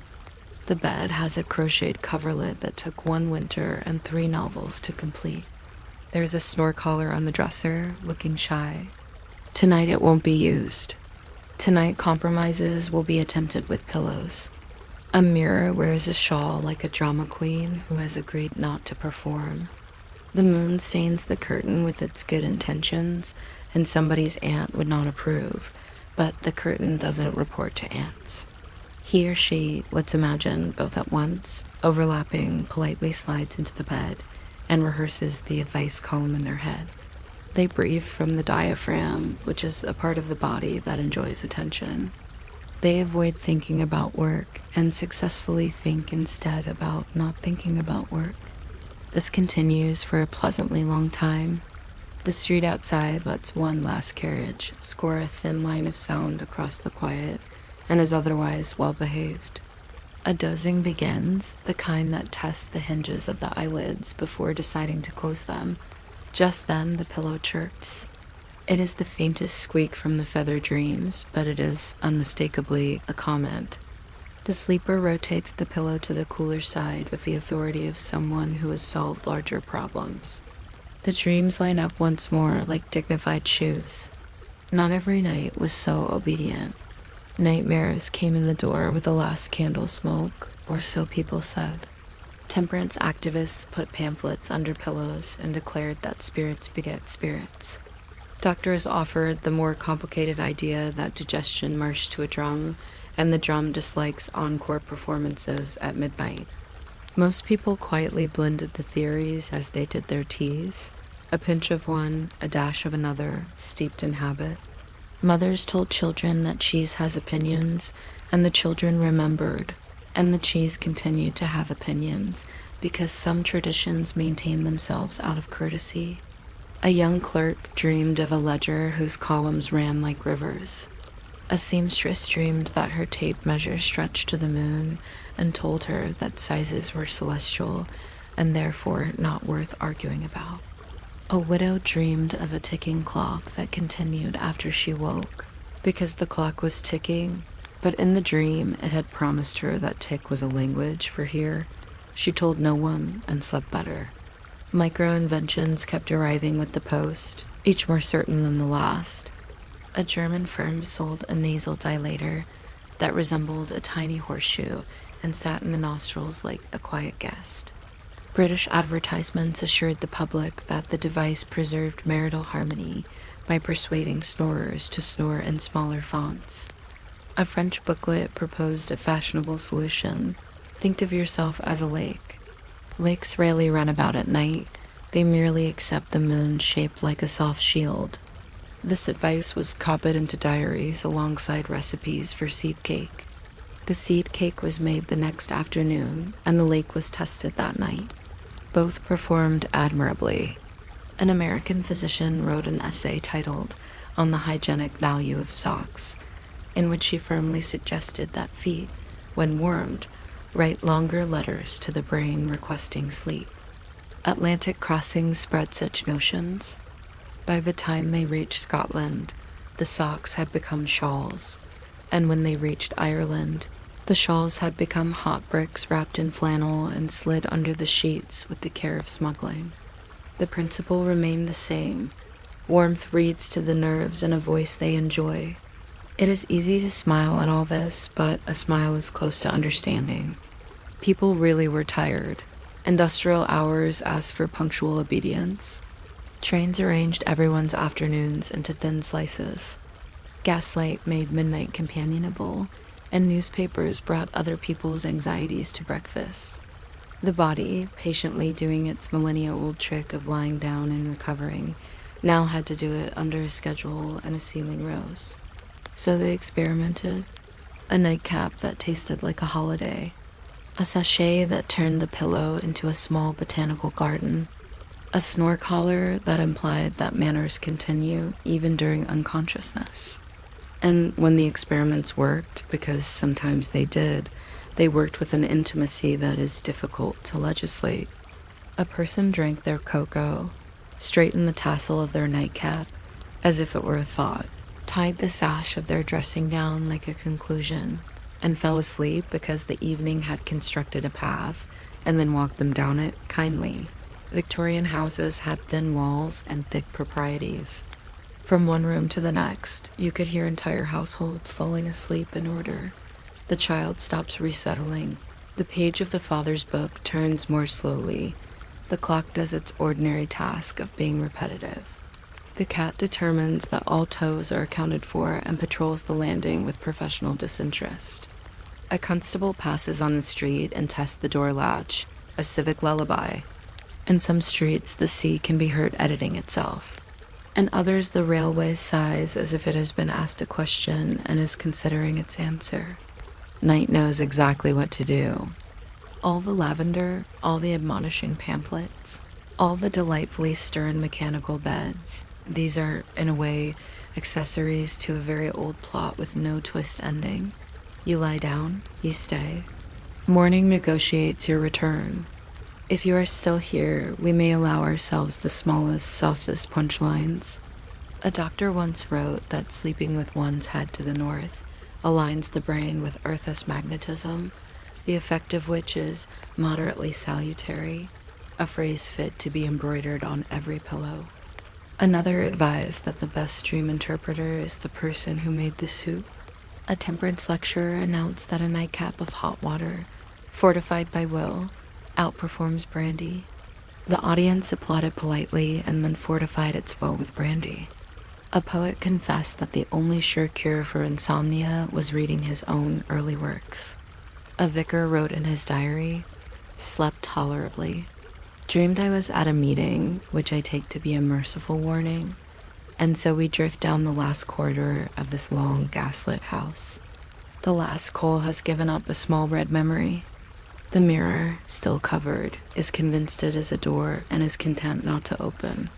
The cup on the nightstand cools into the saucer with a slow ring, like a moon putting on its scarf. If there is a snore necklace, it has been placed carefully inside its box. Its small spikes are apologizing to one another. Under the pillow, something smells faintly of summer. Outside the street has settled into its own kind of grammar. Carriage, step, far whistle, distant dog, and then the long sentence of the night. All the rules and recipes have done their modest work, which is mostly to keep the hands busy while the mind arranges itself. The curtain lifts a little with the draft and resettles like an obedient idea. There will be mourning, and with it articles about whether chairs should face east and whether oysters incite dreams of oysters. But for now, the city hums the old hum, the kind that forgets the melody and continues anyway, and bed is simply the place where continuing becomes rest. You might not expect a century that installed pipes and everything to also install worry into bedtime, but the Victorians did both with equal enthusiasm. They outfitted cities with gaslight and sewers, and then outfitted their evenings with theories about how to sleep near the gaslight and above the sewers without catching a thought from either. In the thin glow of a jet burner, London's bricks looked as if they had been polished by fog, and one could read a pamphlet called On the Government of Rest that suggested, very calmly, that rest required governance. Insomnia was praised as modern, in the way a train schedule is modern, precise, noisy, and regularly late. Gentlemen described their wakefulness as if it were a club, which in some neighborhoods, it actually was, men meeting after midnight to discuss indigestion with the same gravity used for empire. Ladies wrote to periodicals about the tyranny of the pillow, which is a phrase you ought to savor before you drift off. Doctors in black coats presented papers that came with footnotes and advice about window positions. Clergymen preached that the national soul had become restless because it read novels after 11. And somewhere a bookbinder, paid by the hour, sealed all this concern between covers thick enough to press flowers. The city hummed as if it had spent the day swallowing tea and now wanted to count its cups. Gas lamps made a pearly corridor along the curb. Milkmen clattered, postmen clinked. Omnibus horses shook their harnesses and made the kind of sound you hear in dreams when the dream believes itself to be important. A clerk blamed his sleeplessness on the new telegraph line erected just beyond his garden wall. He was certain the messages traveled at a speed that frightened night. A widow suspected that her bed's iron frame gathered electricity in the same way it gathered dust. She laid a Bible between the mattress and the springs like a lightning rod, then declared the experiment a success when nothing else happened. If you're still awake in 4 or 5 paragraphs, and not already halfway to your own small Victorian novel, you may subscribe to more of this late night. Whispering in spirit, no button pressing necessary, just a nod that feels like a yawn standing up. The public and medical profession collaborated in a gentle competition to provide explanations. One journal listed 19 causes of sleeplessness, from cerebral agitation to unlightened coffee, a memorable typo that no erratum ever corrected. Theories multiplied the way cats multiply on the warm top of a bakery oven. The north-south bed orientation, said one expert, aligned the spine with the Earth's magnet, which must be good for something if only for tidiness. Another swore by the placement of ferns. Fronds, properly angled, were thought to comb the air like hair. An attorney wrote that reading the parliamentary reports produced a profound propensity to oblivion if the reader lay upon his left side. A poet replied in the same paper that he slept best on his right, out of solidarity with the heart, and for a week Londoners turned themselves clockwise at bedtime like a polite fleet. The wealthy turned sleeplessness into a parlor topic, a small attack of insomnia, one hostess said, the way others mentioned gout, passing the biscuits as if they were medical. The obsession drifted from drawing rooms to inventories. Shops specialized in night. On Cheapside, a chemist displayed bottles labeled in Latin but translated, roughly, to "please sleep." The bottles sat in a triangular arrangement, which encouraged consumers to believe geometry might be curative. Drapers offered bed hangings in colors named for planets, so that one might fall asleep on Jupiter blue rather than Mars red. The implication being that Jupiter had pleasant weather. There were pamphlets on the cautionary use of gaslight. One suggested snuffing the flame while counting to 32, because 32 is friendly to lungs, and treatises on the civilizing effect of carpets in bedrooms. Carpets, it was explained, absorb nocturnal worry the way they absorb crumbs and can be shaken at leisure. People tried all of it because trying is one of humanity's favorite hobbies. And in trying, they accidentally invented the modern evening, a measured routine, 2/3 practical and 1/3 theatrical. That means we have arrived on time to our own beds ever since. Invention adored this market. Snore collars appeared in advertisements, shyly yet firmly encircling the Victorian throat like a well-behaved scarf with opinions. The advertisements implied that snoring was a discourteous conversation with the ceiling and the collar. By pressing here and sympathizing there would restore grammatical breathing. Those who found the collar too friendly could purchase the spiked necklace, which promised to instruct the recumbent head in humility every time it attempted to tilt backward into trumpet mode. One physician even proposed a silver chain with a dangling, weighted charm that rested upon the sternum and rang a tiny bell when the mouth opened too widely. This chastened the sleeper and pleasantly alarmed the cat. Bedstead makers, not to be outshone, designed mechanical frames that hoisted a snorer partway upright by means of a slumber wheel. Drawings showed happy couples.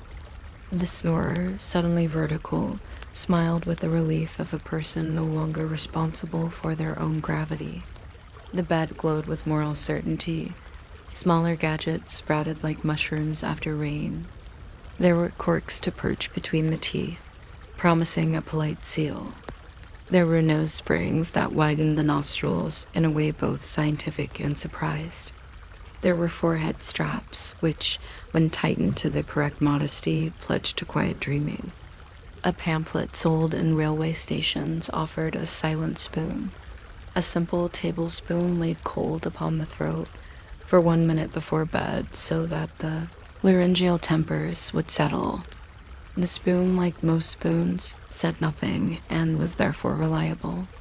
Mail order companies, which loved long explanations almost as much as long distances, posted diagrams to Aberdeen and Penzance and everywhere in between.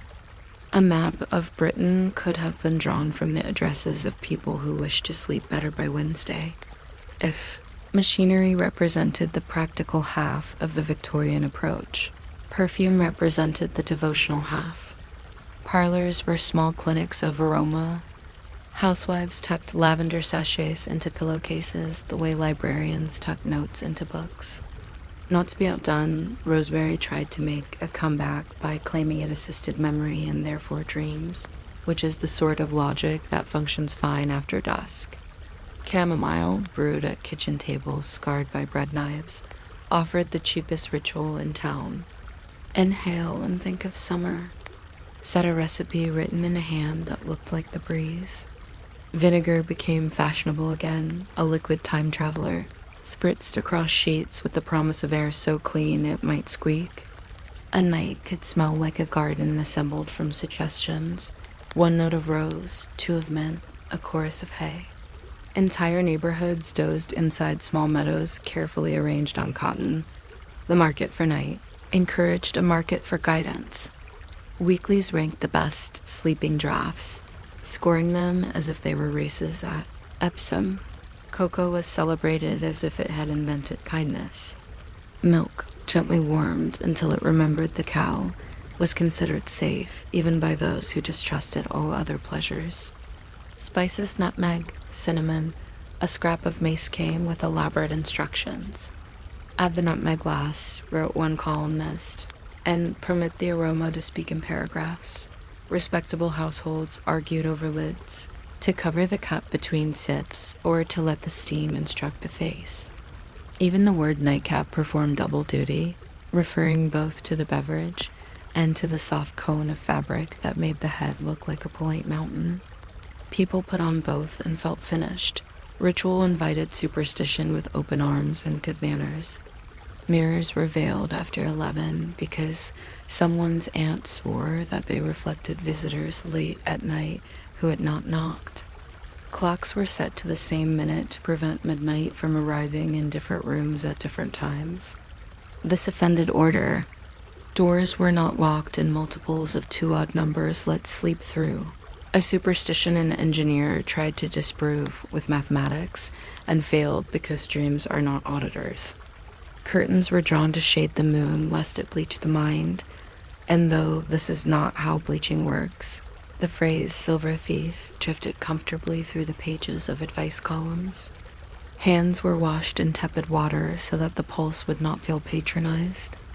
Children were told to place their left shoe on top of their right if they desired pleasant dreams, after which most children desired nothing except the satisfaction of obedience.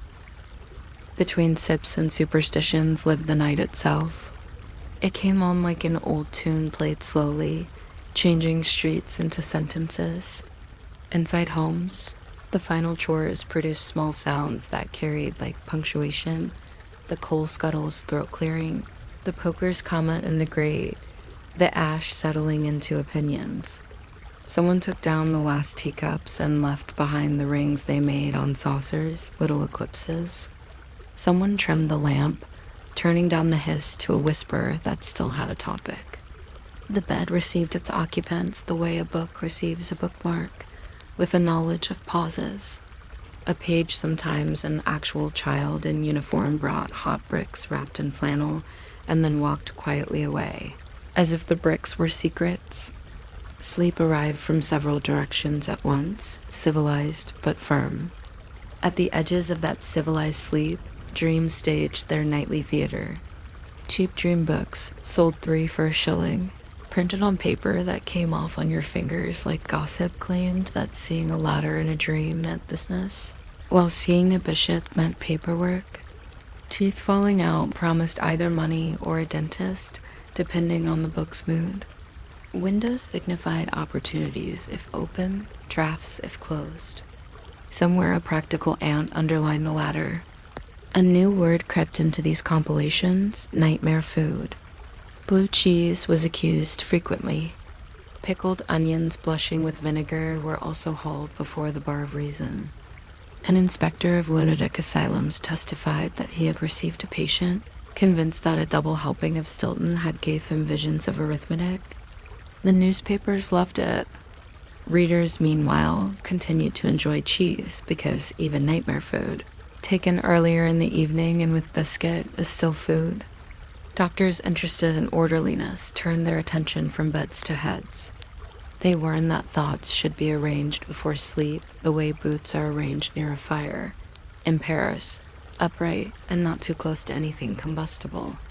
One recommended calm counting by dozens because tens were vulgar. Another suggested reciting multiplication tables backward until boredom overcame pride. The best-selling tip was the doctrine of blankness. Pick a word with no ambition. Saucer was a favorite, and repeat it until the word forgets itself. If the mind refused to empty, some physicians proposed mild shocks to the forearm with small electric coils. The electric coils promised to remind the nerves of their job description. The nerves, if they wrote letters to the editor, did not publish them. When the mind did dream, it often dreamed of work, which alarmed no one except the dreamer. Clerks dreamt of columns so long they had to be swum. Seamstresses dreamt that threads stretched into the horizon and politely asked to be followed. Policemen dreamed they were hat stands and woke refreshed. Children dreamed of school bells that rang for tea, a schedule improvement they attempted to petition into reality. People told these dreams at breakfast and found them reasonable. I dreamt the omnibus would not stop, said a man stirring porridge, and his wife, buttering toast to a decisive gleam, replied, "Then next time ring earlier. Practicality is a lullaby of its own." In some houses, nightmares were treated as visitors who needed firm boundaries. A vicar recommended writing an invitation to better dreams and placing it under the pillow, to whatever good angel manages the docket. A small pastoral, perhaps with sheep that behave. The vicar's wife improved the wording.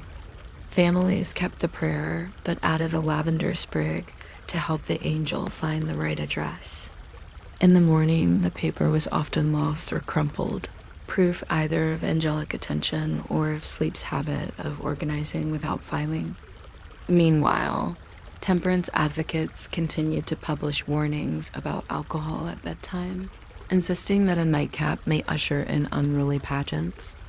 Their opponents pointed out that unruly pageants take place with or without assistance, and in any case are often entertaining. Printed advice did not always agree, but it agreed enough to turn evening into an art project.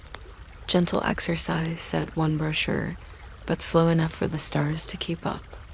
Ventilation, always ventilation, though not of the reckless variety that suggests weather's your roommate. Hats off to let the day escape. Collars loosened for diplomacy with the neck. Read nothing thrilling. Commit one pleasant fact to memory: the price of apples. The number of steps from door to gate. The Latin for clover. A stretch conducted with gravity and a peaceful face. Then the extinguishing of the lamp using the bell-shaped snuffer that makes everyone feel like a minor bishop. In that ritual hierarchy, even the cat had a job, inspecting toes and approving of foot warmth. If you are interrogating the practicality of Snore necklaces at this hour, you are doing Victorian thought correctly. The necklace's spikes were too modest to wound and too honest to ignore. They nudged. A husband rolled from supine to side position with the obedience of a well-trained paragraph. Wives bought them for husbands. Husbands claimed to have bought them for themselves. Shopkeepers did not argue. Some couples slept in separate beds, which magazines assured readers was French but not immoral. Others shared beds the size of latitudes. Furniture makers offered mattresses filled with horsehair, seaweed, or a mixture of both for the sleeper who wanted to dream of mountains and the sea simultaneously. Pillows were stuffed with down, cork, or ideas. Unquiet streets where one could hear the ocean lick the parapets. People left windows ajar and trusted air to make decisions. In factory towns, the air already had too many decisions to make, so people sprinkled vinegar and called it conscience. The difference between city and country at night was not the amount of dark. Both had plenty, but the shape of silence. A rural silence was stuffed with animals considering things. An urban silence was riddled with timetables. Yet the same herbal sachets traveled from trunks into bedside drawers. The same drinks steamed. The same dreams trailed the same surprise. Humans are gloriously repetitive in the ways that help. By morning, the great Victorian experiment in sleep produced its usual results. Some slept, some pretended they had, and many wrote about it. In the newspapers, announcements for meetings of the Sleep Society appeared between the price of tin and letters about dogs. The Sleep Society's minutes, briskly recorded, read like bedtime stories written by stern librarians. Mr. W., having tested quinine, reports a ringing in the ears not incompatible with matrimony. Mrs. B. recommends counting chimney pots visible from bed.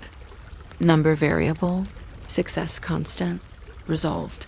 That a mattress rotated quarterly. Appears to remember the quarter. These were the minutes of a civilization learning to be industrial by day and ceremonial at night. The ceremony was not strictly necessary, but neither is the ribbon on a parcel. And yet there it is, making the parcel easier to open. Occasionally, science visited with tools that glinted. Microscopists peered at the crystalline residue of soporifics upon glass slides and reported that some crystals looked like snowflakes and others like respectable knives. A physiologist charted pulse rates during a nap and declared that dreams take exercise. A phrenologist, undeterred by progress, felt for bumps and, finding none that indicated rest, suggested a small lump of wax to improve the head's geography. Critics laughed. The phrenologist kept his shop and, in a quiet act of mercy, sold lavender with the skulls. Modernity always advances in a mixed procession: clocks, kettles, skulls, and the smell of gardens. The nightcap ritual, after all this talk, remains the friendliest technology of the age. Cups warmed on the hearth, eggs whisked soft, nutmeg rasped into fragrant confetti. A saucepan offered a small weather system, steam rising, cloud condensing on a window pane, and writing its brief memoir. The drink did not cure the century, it gentled it. A person holding a sweet cup believes briefly in kindness. Sometimes belief is chemical. Sometimes it is choreography, the body performing reassurance until the mind learns the steps. The hat-shaped nightcap, perched on the head like an unworried thought, served as punctuation, an end mark that loved commas. We can follow one last household for a few minutes more. The family has done all the recommended things except the ones they have forgotten, which is as close to perfection as people ever come. Shoes are aligned like arguments that have reached agreement. A fern stands sentry on the sill, prepared to comb the air. The mirror wears a shawl the color of secrets. Someone has opened a window just far enough to let the moon check on them. The bed, substantial and serene, looks like a decision made out of wood. In the neighboring room, someone coughs a polite little cough that apologizes for itself. The cat has discovered the warmest stitch in the blanket and is busy admiring the human ingenuity that installed it. Sleep fetches them as it fetches most people most nights, not because of a collar or a sachet or a maxim about magnets, but because tired bodies often remember how. The inventions and fragrances and manuals are the festival around the ordinary miracle. They make a fairground where the main attraction is simply closing one's eyes. And when at 2 a.m, a sleeper rolls and briefly snores, the necklace gives a gentlemanly nudge, the dream obligingly changes rooms, and the moon continues its quiet theft of shadows from the rug. If you have drifted on the long tide of this account, you may allow the last images to hold. A teaspoon cooling on a saucer, the handle pointing east because someone once said east, a book placed face down on a chair with the confidence of being resumed tomorrow, a bedside glass of water calculating how much water it is the way glasses do, lavender hiding in a pillow like a secret field, a door that is not locked in multiples of 2, the night wearing its old hat very low over the city's brow. Daylight will return with more recommendations. Sit up straight, breathe with the diaphragm. Avoid onions after 4 yet. For now, the century practices its favorite trick, stopping for a while, even while it hums. The gaslight sighs. The bed gives a little creak of approval. And the mind, like a tidy Victorian street at last empty of cabs, becomes simply a lane down which quiet walks, and keeps walking and walks a bit farther, without hurrying, and then, with admirable manners, fades. You might not expect a century famous for steam engines to become equally proud of warmed milk and lavender, but the Victorians were very comfortable holding both thoughts at once. London after dusk felt like a giant kettle left on a slow simmer, a faint hiss from the gas jets, carriages making teaspoon sounds on the cobbles, chimneys breathing as if the city had just climbed a long staircase and now stood catching its breath. In that half-light, people began to talk about sleeplessness as though it were a fashionable acquaintance who had started calling too often. Editorials described insomnia as the disease of progress, as if progress wore squeaky boots. Gentlemen complained of brain fever, which was not as exciting as it sounds, especially when you learn that a cure could be rearranging the furniture so the bed pointed north. Ladies wrote to household magazines seeking advice about bed curtains and air drafts. Convinced Knight behaved more politely when draped in cotton and reason. Doctors, pleased to be consulted, debated the best size of a bedroom window, whether ferns purified miasmas, and if the telegraph's invisible messages could jiggle nerves 2 streets away. A clergyman gravely warned against reading novels after 10. He didn't object to plots, only to the hour. If you're somehow still awake in a few minutes, you can subscribe in your heart, or with a spare eyelid to more of this very gentle history. But really, don't trouble yourself. Yawning is endorsement enough. City maps grew new landmarks for the tired. On Cheapside, a chemist stocked amber bottles that promised serenity, 2 spoonfuls. On the Strand, a draper advertised woolen blankets so thick they muffle anxiety, which is quite a task for fabric. In Westbourne Grove, a lecturer offered evening talks on sleep hygiene, carefully defining hygiene as manners for the body. He recommended counting in 12s because counting in 10s, he said, reminds one of accounting. Households performed little experiments. A clerk placed a saucer of vinegar by his bed to purify vapors and discovered the next morning that vinegar smells like vinegar no matter the hour. A widow sewed a pocket into her pillow to hold a lavender sachet and reported her dreams had turned approximately pastoral. A railway porter swore that, wearing one wool sock and one cotton sock made the feet argue themselves to sleep.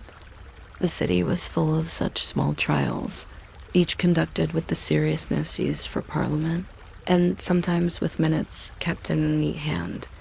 Evidence suggests opening the window 1 inch reduces nightmares about office lamps. The talk bred theories, and theories bred accessories. Phrenologists, the head measurers who never met a skull they didn't, interpret announced that the bump of repose could be encouraged by resting that part of the head on a millet seed pillow. Their diagrams look like maps to a very sleepy treasure. More mechanical minds considered the compass. If the earth had a magnetic personality, shouldn't beds get along with it? People aligned mattresses north-south and boasted of relief. When relief failed to appear, they rotated the bed east-west and reported valuable insights into disappointment. Newspapers published letters with earnest diagrams. Here is my room. Here is the moon. Here are the curtains. Here, please note, a draft that behaves with malice. A celebrated hostess confided that her drawing room became tranquil when she moved a heavy palm 2 feet to the left. No one questioned why the palm attended the drawing room instead of the conservatory. When a city decides sleep is a science, every potted plant turns professor. The market reacted with nimble enthusiasm.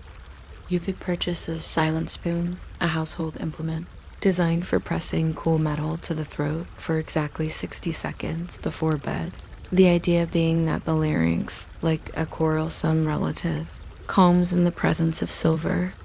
There were nostril springs that proposed to widen the airways while making the wearer look permanently surprised. There were corks for the mouth, promising to close discussions with the ceiling. And there were collars, some gentle, some admitting to small spikes that prevented a dozing head from tilting back into the trumpet position.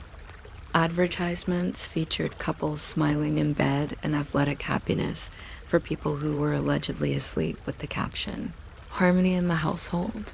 One enterprising inventor unveiled a bedstead with a discreet crank that raised a snorer to a sitting posture, with the slow dignity of a cathedral organ. A small bell indicated when harmony had been restored. It is difficult at this distance to decide whether the bell was merciful or opinionated. Not all devices fit on the body. Some fit in the room's habits. A gentleman naturalist arranged his bedroom like a scientific experiment. Fern by the window as an air comb, bowl of water beneath for the taming of dust, and a barometer on the mantel to forecast internal weather. He logged the nights with exquisite detail, slept tolerably under falling pressure, mine like drizzle. One housewife swore by washing the floor with rosemary infusion every Friday, claiming the boards exhaled their own lullaby. A schoolmaster recommended teaching the mind to blink slowly by extinguishing the gas jet in 3 steps bright, dim, almost and bowing to each as one might to a small audience.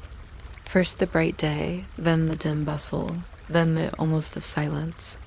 If the gas hissed like a disgruntled teapot, so much the better. You were being serenaded by modernity. Smell joined the campaign with confidence. Drawers held lavender sachets stitched by hands that preferred patient work. The ribbon tied so neatly that tranquility began at the knot. Chamomile steamed in cups on knit stands, sending up clouds shaped like miniature hedgerows. Rosewater dabbed on sheets promised to frighten away vapors, a term the Victorians used for many things, including mood. Vinegar returned to fashion like an old tune everyone suddenly remembers. A light spritz over linens was said to leave the air crisp enough to snap.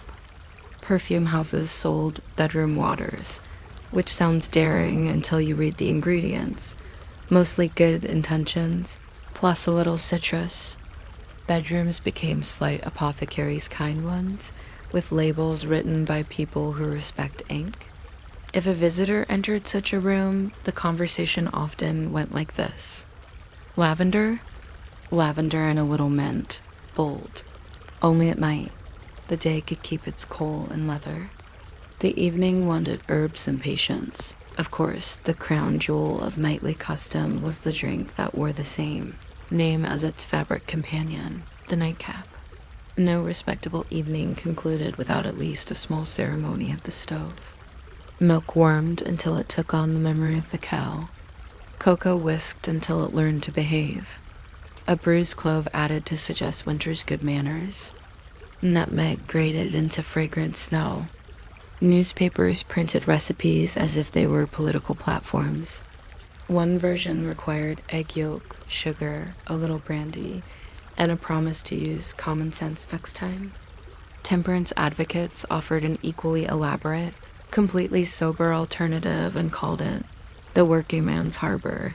People wrote letters, ranking the merits of cups the way they ranked rail lines. The best nightcap, said one elderly letter writer, is the one that admits defeat politely. He meant a drink that doesn't prolong an argument with the day. It simply shakes hands and says, that will do. Ritual bred superstition because rituals enjoy company. Mirrors were covered after midnight lest they show the wrong visitor. Moonlight, sometimes praised as poetry, was other times distrusted as a bleaching agent for sanity. Curtains handled the etiquette.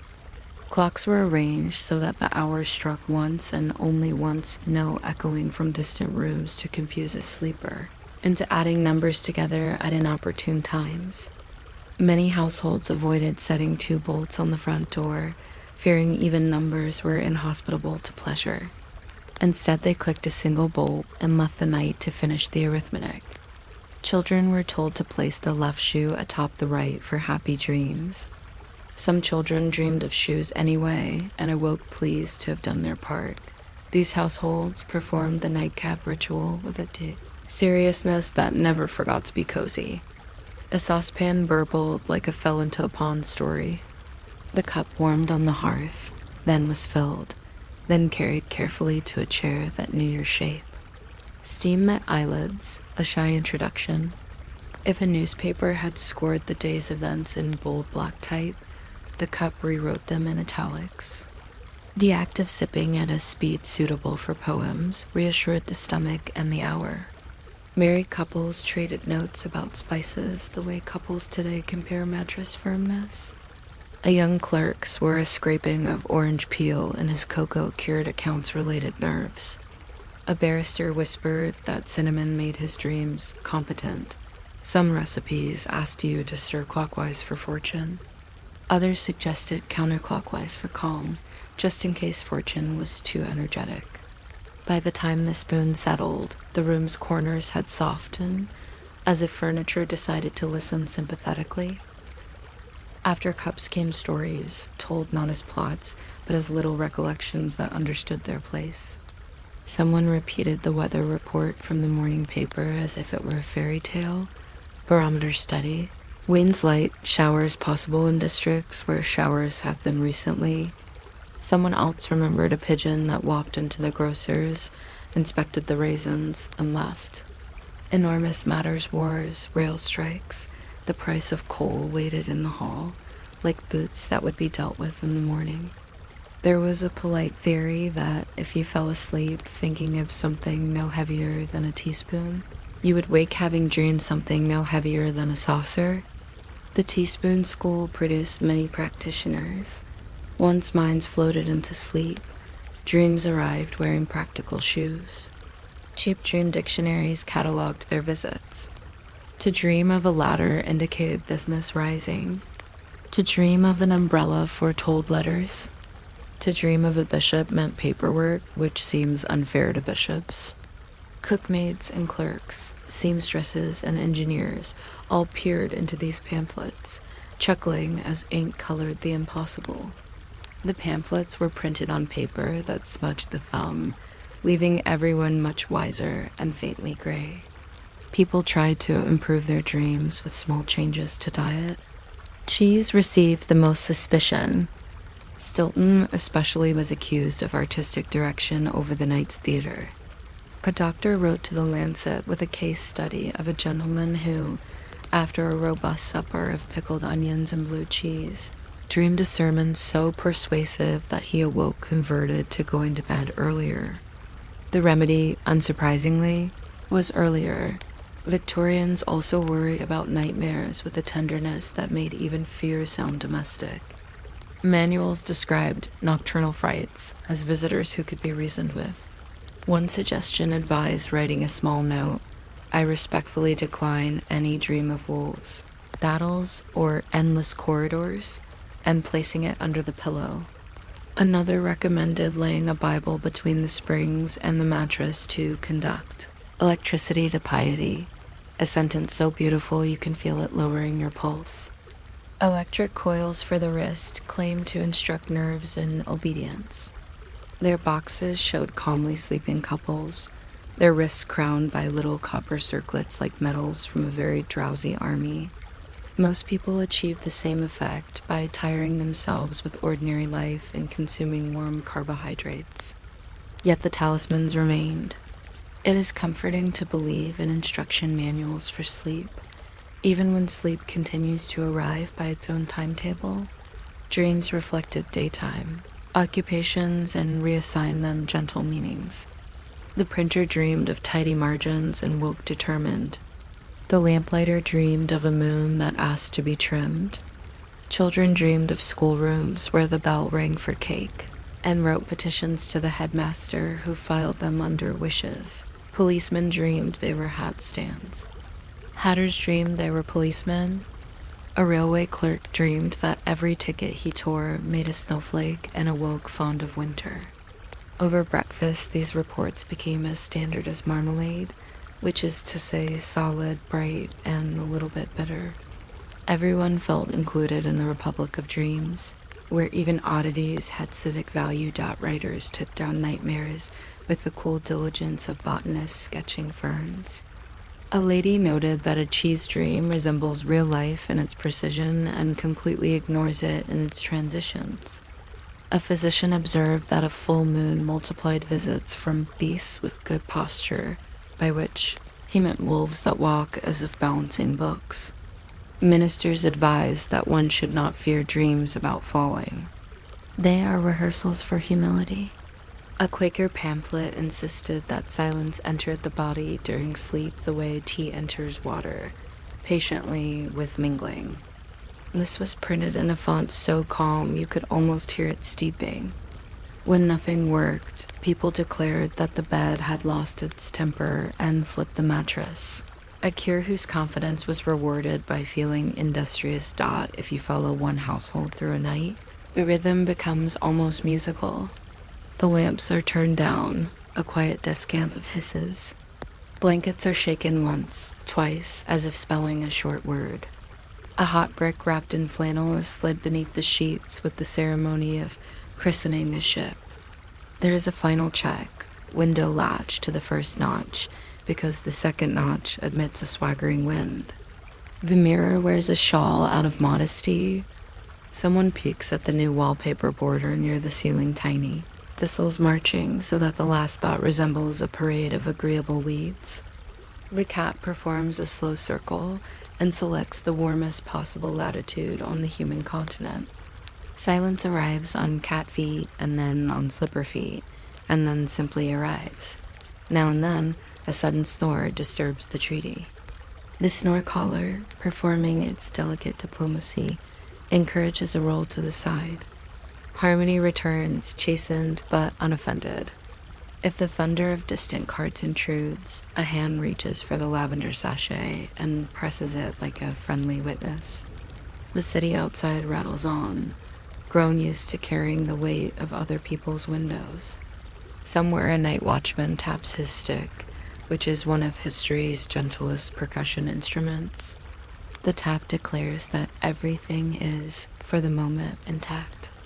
It belongs to that category of information one can sleep through with gratitude. Morning will reclaim the rooms.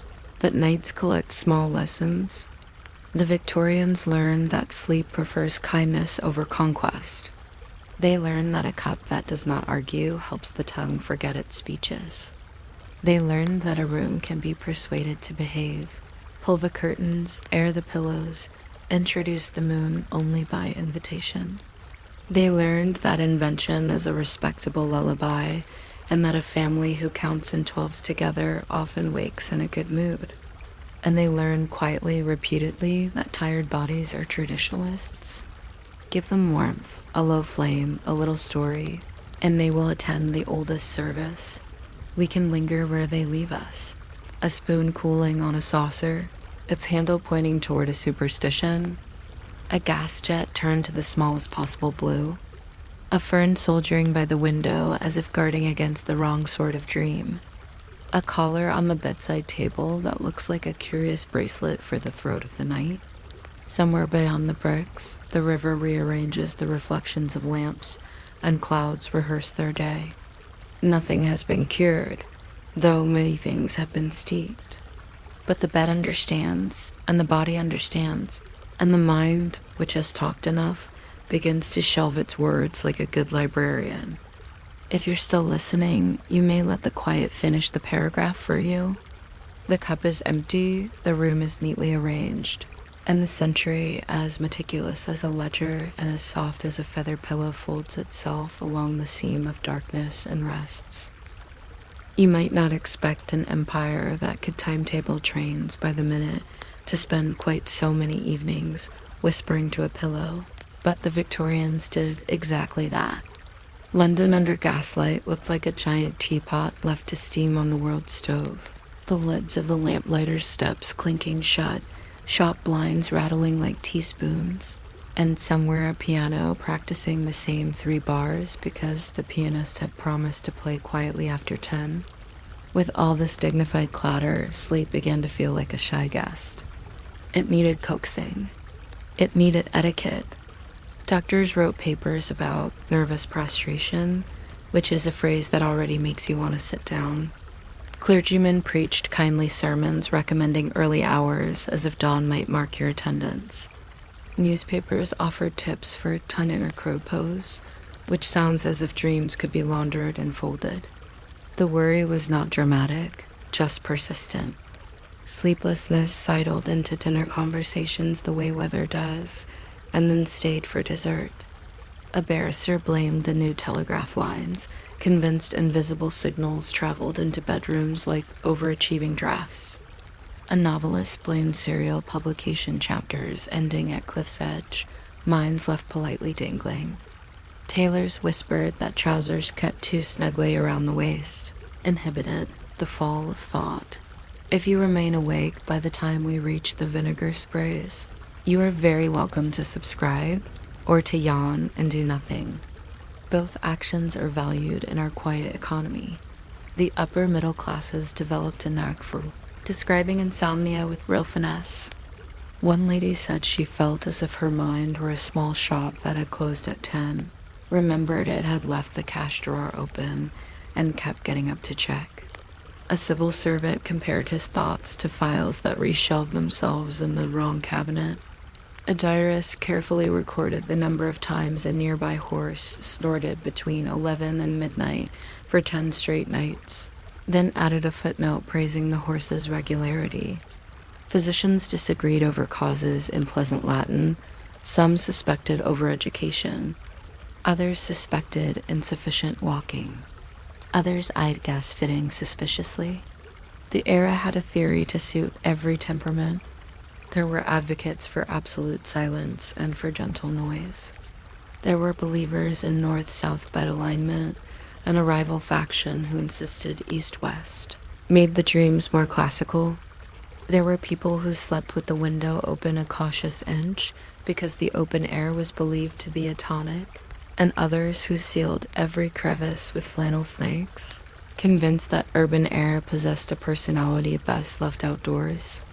If personality seeped in through keyholes anyway, a handkerchief damped in eau de cologne was deployed, both fragrance and flag, because sleep had become a topic.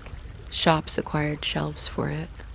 On Regent Street, a chemist arranged glass bottles of soothing draft like a choir. Their labels promised quiet without stupefaction, which many found reassuring. In Holborn, a bookseller displayed slim volumes with titles such as The Physiology of Rest, their pages offering diagrams that made the pillow look like a cooperative piece of machinery. Upholsterers proposed a moral dimension to mattresses. A good bed, they wrote, steadies the character. Families experimented with remarkable politeness to data. A clerk measured the exact number of steps from the bed to the washstand 7 and concluded that 8 felt luckier. A governess kept a tally of the number of yawns produced by reading different poets aloud.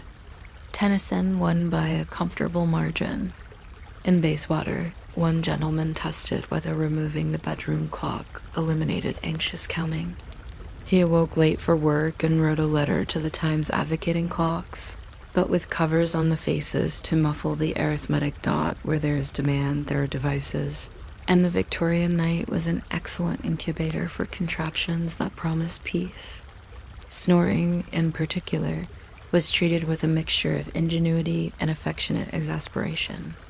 Enter the snore collar, a padded circle buckled at the throat to keep the sleeper from tipping the head backward into the trumpet position. The advertisements showed handsome men asleep with an air of Roman discipline, as if they were dreaming of aqueducts.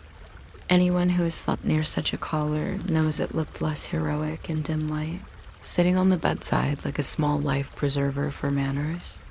For those who found collars too intimate, there were snore necklaces, delicate chains bearing weighted pendants that, when the sleeper rolled into an orchestral posture, touched gently and reminded the body about civic duty. The effect was like wearing a conscience around your neck. Mechanical beds joined the chorus. A popular model tilted at the touch of a lever and lofted the snorer into a dignified half-sit before lowering him again, once the storm passed. Some beds included a bell that rang softly during the ascent, as if the sleeper were arriving at a modest hotel. Manuals advised placing casters under the headposts and inching the head of the bed toward the window over the course of a season, on the theory that an imperceptible tilt calmed nocturnal gusts of opinion. On the mantel, a barometer supervised like a quiet ant. If the needle drooped, one added blankets. If it sprang up, the blanket count might be reduced by half, though many kept the full roster and went to bed with the satisfaction of a properly staffed establishment that the olfactory arts did their part. Lavender sachets grew in drawers like small purple promises. Housewives hand-sewed them out of fabric rescued from retired dresses, each knot tugged tight as if binding an incantation. A sachet under the pillow was reputable magic. Some rooms smelled faintly of chamomile, others of lemon verbena, a daring few of bergamot. Vinegar had champions who praised its moral clarity, a clean correction to miasma. One wrote, and detractors who felt it made the pillowcase smell like salad. Perfumers produced bedroom waters, pale colognes named after borrows from rural days. Hayfield, Larkrise, Hedge. None smelled exactly like their titles, which was part of the comfort. The city made its own countryside at the rim of a glass. Strange remedies found hospitable markets. An inventor in Clockenwell sold a spring-loaded silent spoon, to be cooled in water and pressed under the tongue for 1 minute before bed. The theory being that the larynx respected discipline if administered by silver. There were nocturnal guards, tiny corks that nestled between the lips to encourage nasal breathing. Their packaging included a small instruction card recommending gentle smiles. Nose expanders promised to flatter the channel of air. A gentleman of scientific temperament devised a gadget with soft rubber wings that embraced the nostrils and released them at the first snore, like a discreet cymbal crash. One cannot say if these aided sleep. They certainly helped conversation the next day, when people compared notes as amiably as gardeners discussing soil.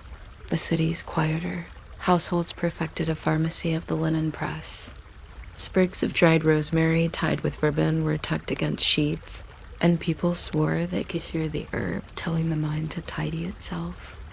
Hot bricks wrapped in flannel were slid into beds with the ceremony of launching small ships. To retrieve them in the morning was to be reminded that warmth can be a souvenir. People discovered that socks, when warmed at the fender, became more persuasive about bedtime philosophy than any sermon. Those who took late omnibuses home reported that a knitted comforter pulled to the nose prevented not only drafts but ideas. Night could be managed at, and always there was the nightcap, that gentle punctuation mark on the day's chapter. To prepare one was to perform a craft. Milk warmed until it thickened from memory. A teaspoon of cocoa whisked until the surface were a small storm.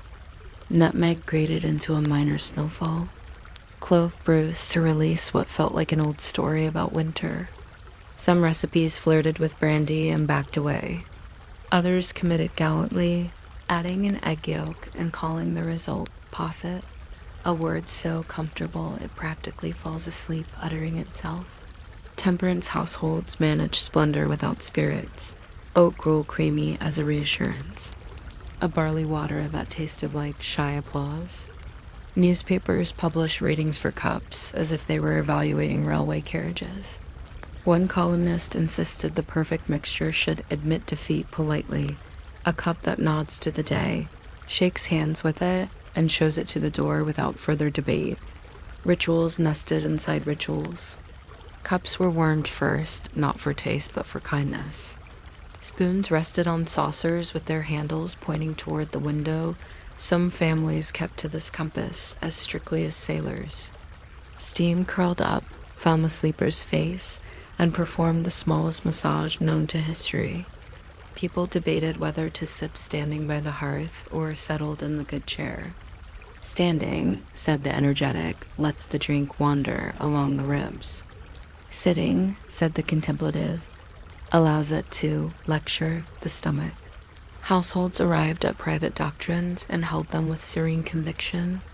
The drink mattered, but the hour mattered more. To sip slowly was to declare that the night would unfold at its preferred speed, which is the speed of clouds.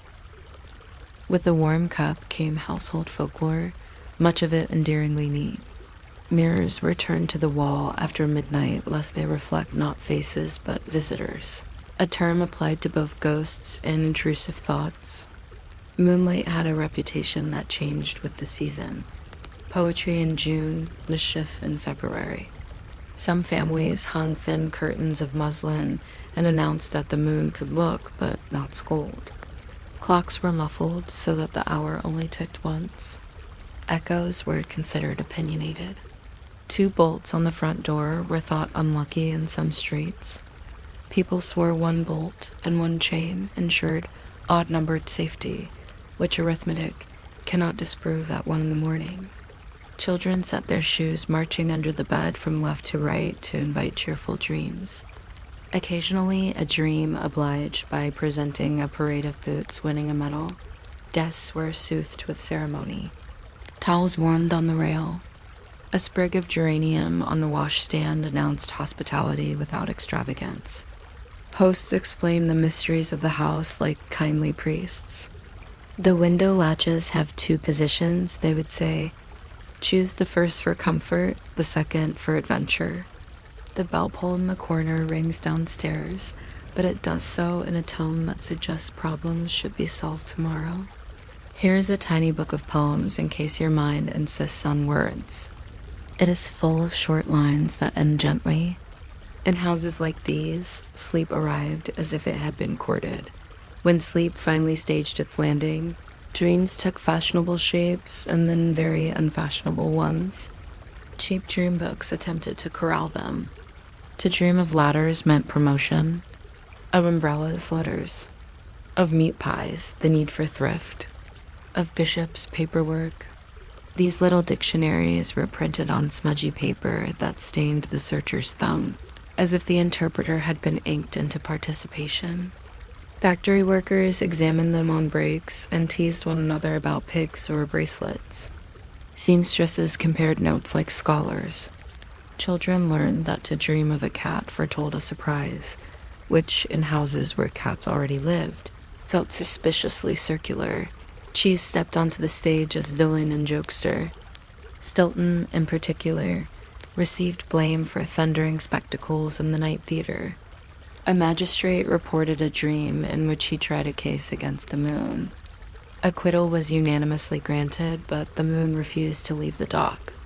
A doctor published a case study about a patient who, after eating cheddar too near bedtime, dreamed that his boots recited the book of Proverbs. I awoke and wrote them down, the patient explained, but the boots had misquoted. Medical journals printed such accounts soberly, then recommended simpler suppers. This advice produced mild tragedy among those who loved midnight sandwiches, but many took comfort in the reliability of porridge. Nightmares were addressed with the same steady courtesy. Victorians applied to door-to-door salesmen. Manuals suggested writing a small note to one's subconscious. No wolves tonight, please, and placing it under the pillow, a request more often granted than one might think. Some households pinned a sprig of rue above the bedstead. Others placed a Bible between mattress and spring to conduct electricity. Heavenward, a phrase that deserves tea and silence. A Quaker pamphlet advised keeping a cool stone on the knitstand and touching it when the mind overheated, because peace is sometimes a mineral. Those who could afford it purchased tiny copper bracelets advertised to tutor the nerves. Who could not simply walk along quiet streets at dusk, greeting lampposts and returning home with the conviction that their veins had been reset by simple geography. Dreams of work became domesticated curios. The printer dreamed letters marched about the room making alliances. He woke amused and went on to set type with renewed patience. A lamplighter dreamed that the moon asked to have its wick trimmed, and he apologized for forgetting his ladder. Children dreamed of school bells that rang for naps. They awoke converted to public education. A clerk dreamed he counted coins that turned into buttons. He brought his dream to the breakfast table with the solemnity of a new law, and everybody nodded, knowing exactly what it meant without the slightest idea. Every so often, someone woke in the blue hour, that quiet indentation of time before milk deliveries. The house made its friendly night sounds, pipe tick, settling stare, a far-off carriage that had mislaid its destination and would find it at dawn. The sleeper felt the odd, agreeable sensation that history had paused to breathe. On such mornings, people wrote little addenda in their diaries about the virtues of early light. Found myself awake at 4, the birds conducting a soft rehearsal. The city felt newly printed. Then, because nobody admired tiredness, they went back to bed and gave the morning permission to start without them. By and by, habits accumulated the way quilts do, square by square, tidily stitched. The Victorians learned that sleep prefers to be courted, not captured. They learned to make offerings that cost pennies and look like love. A warmed cup, a straight sheet, a spoon resting as if it had nothing else to do. They learned that a bedroom is a small republic where we are briefly equal bareheaded, blanket-wrapped, soft-breathed citizens of the same unambitious state. They learned that a ritual can be superstition with good manners, and that a superstition can be a ritual with a sense of humor. Above all, they learned to trust the long arithmetic of rest. One quiet thing added to another quiet thing, some slowly until the total equals a good night. We can leave them in that patient arithmetical glow. The nightcap has settled a polite layer inside the cup. The mirror, wearing its shawl, declines to comment. A lavender sachet accepts employment under a pillow and releases its 2-century-old resume at a steady rate of cent per hour. On the hearth, the last ember performs its final impression of a star and goes out without ceremony. Somewhere beyond the drawn curtains, the city shuffles the pieces on tomorrow's board. Here, the bed holds the sleeper the way a library holds a bookmark, keeping the place with unshowy competence. If any thought remains, it is the gentlest sort, like the faint clicking of knitting needles across a room. The clocks oblige by agreeing among themselves that it is time to be meaningless. And so the century, formal and kindly, tucks itself in and lets the room go still, until morning comes with its tray of daylight and a small whisper of steam. You might not expect an empire soothed by punctual trains and the quiet ticking of mantel clocks to lie awake worrying about pillows. But in Victorian Britain, sleeplessness became a respectable pastime. It drifted across drawing rooms as softly as coal soot, mentioned in the same breath as opera tickets and reliable umbrellas. London under gaslight hummed like a teapot that refused to boil over, and in that gentle hum, many found their thoughts insisting on overtime. Medical men spoke solemnly of nervous exhaustion, which is a diagnose and sit-down sort of phrase. Philosophers blamed progress. The telegraph clicked across continents, and some citizens suspected the wires had begun to click across their foreheads too. Office clerks swore they could hear ledger columns rustling after midnight. A widow in Kensington wrote that she could not sleep because the wallpapers. Paisley had too many little destinations, which is not a recognized symptom except perhaps at 1 a.m, when it is. If you are still awake by the time we reach the Snore necklaces, you're free to subscribe. If you are not, that is the more successful outcome. The age-adored causes. Sleeplessness was not a failure of bedtime, but a grand problem to be managed like a new railway. Doctors traced its tracks to overeducation, which had recently been found in dangerous concentrations in both men and women, to insufficient walking, which could be remedied by pacing the corridor at a rate of 1 melancholic lap per hour, and to gas fittings that leaked invisible anxieties. There were case notes on the influence of carpets, which carried static charges of opinion, and on the treachery of street lamps, whose light trespassed through curtains and thin, persuasive lines. Even the direction of a bed took on geopolitical importance. A north-south alignment supposedly straightened magnetism like a comb through hair. East-west beds, however, were said to encourage poetic thoughts, which sounded lovely until 2 a.m, when it sounded like sabotage. The wealthy set acquired bedroom thermometers and opened their windows with the scientific precision of lighthouse keepers. The poor did much the same with fewer thermometers and stronger blankets, because sleeplessness is a subject that attracts accessories.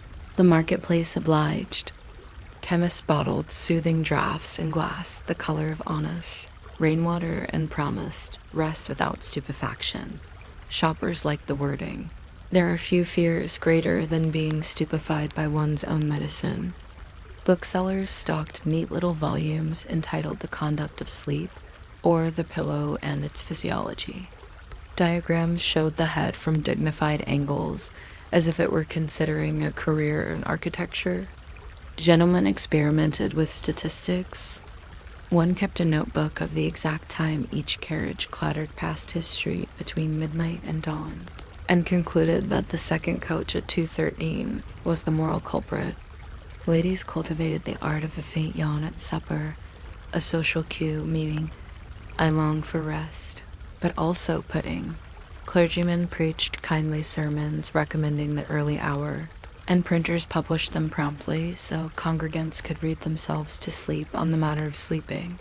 Facet by facet, a practical theology emerged. Beds were to be warmed with bricks wrapped in flannel and slid under the covers like cautious comets. Curtains were to be drawn in a manner that allowed a respectable wedge of air to negotiate its way indoors. Carpets were to be beaten regularly, because dust had a way of getting into dreams and reappearing as tedious allegories.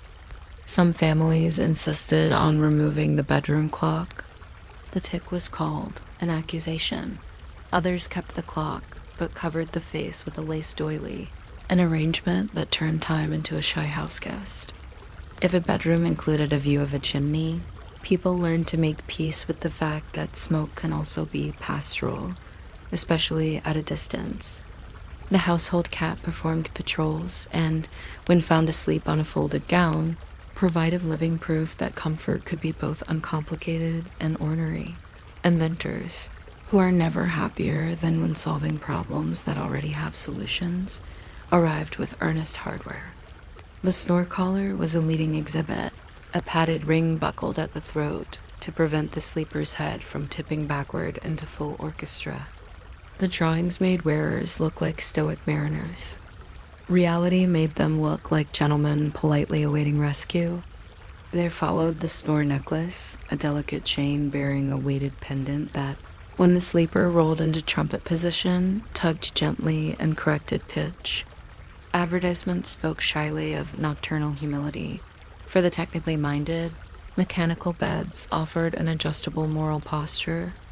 At the first rumble of Snore, a spring would hoist the sleeper several degrees toward propriety, then slowly lower him again like a barge passing through a polite lock. In houses that could not afford such triumphs, a humble strategy prevailed: sew a walnut into the back of a nightshirt to discourage supine adventures. It worked with soldiers and bishops, which is a pleasing sentence to write. Some remedies bordered on theater. There were nose-bridging clips resembling tiny spectacles for the nostrils, promised to flatter the passage of air. There were soft rubber, no-sound cones, intended for insertion between the lips, which, even in the privacy of home, asked for a bold personality. Mouth breathing became a subject of editorials. One pamphleteer suggested reciting Psalm 4 while breathing through the nose and counting off each verse on the left foot's toes. The method spread because it involved both religion and a manageable arithmetic. A watchmaker in Manchester proposed setting a small alarm at the bedside, scheduled to ring every hour on the hour with a sound not vexatious, merely instructional, on the theory that the nervous system was comforted by regular acknowledgments.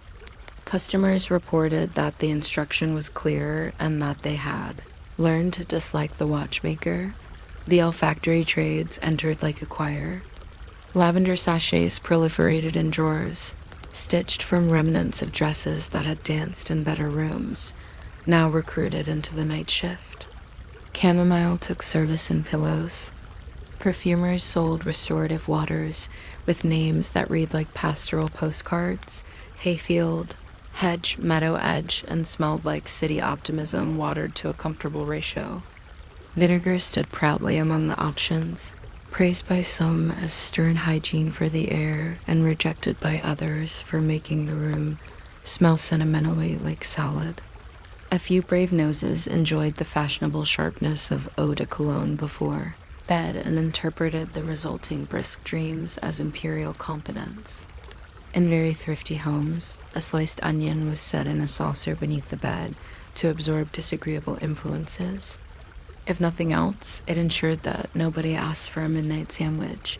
Manuals against insomnia recommended fresh air, gentle diet, and industry in its sleep-based forms, knitting, letter folding, and reading dictionaries, until the humble parade of words wore down the remaining edges of attention.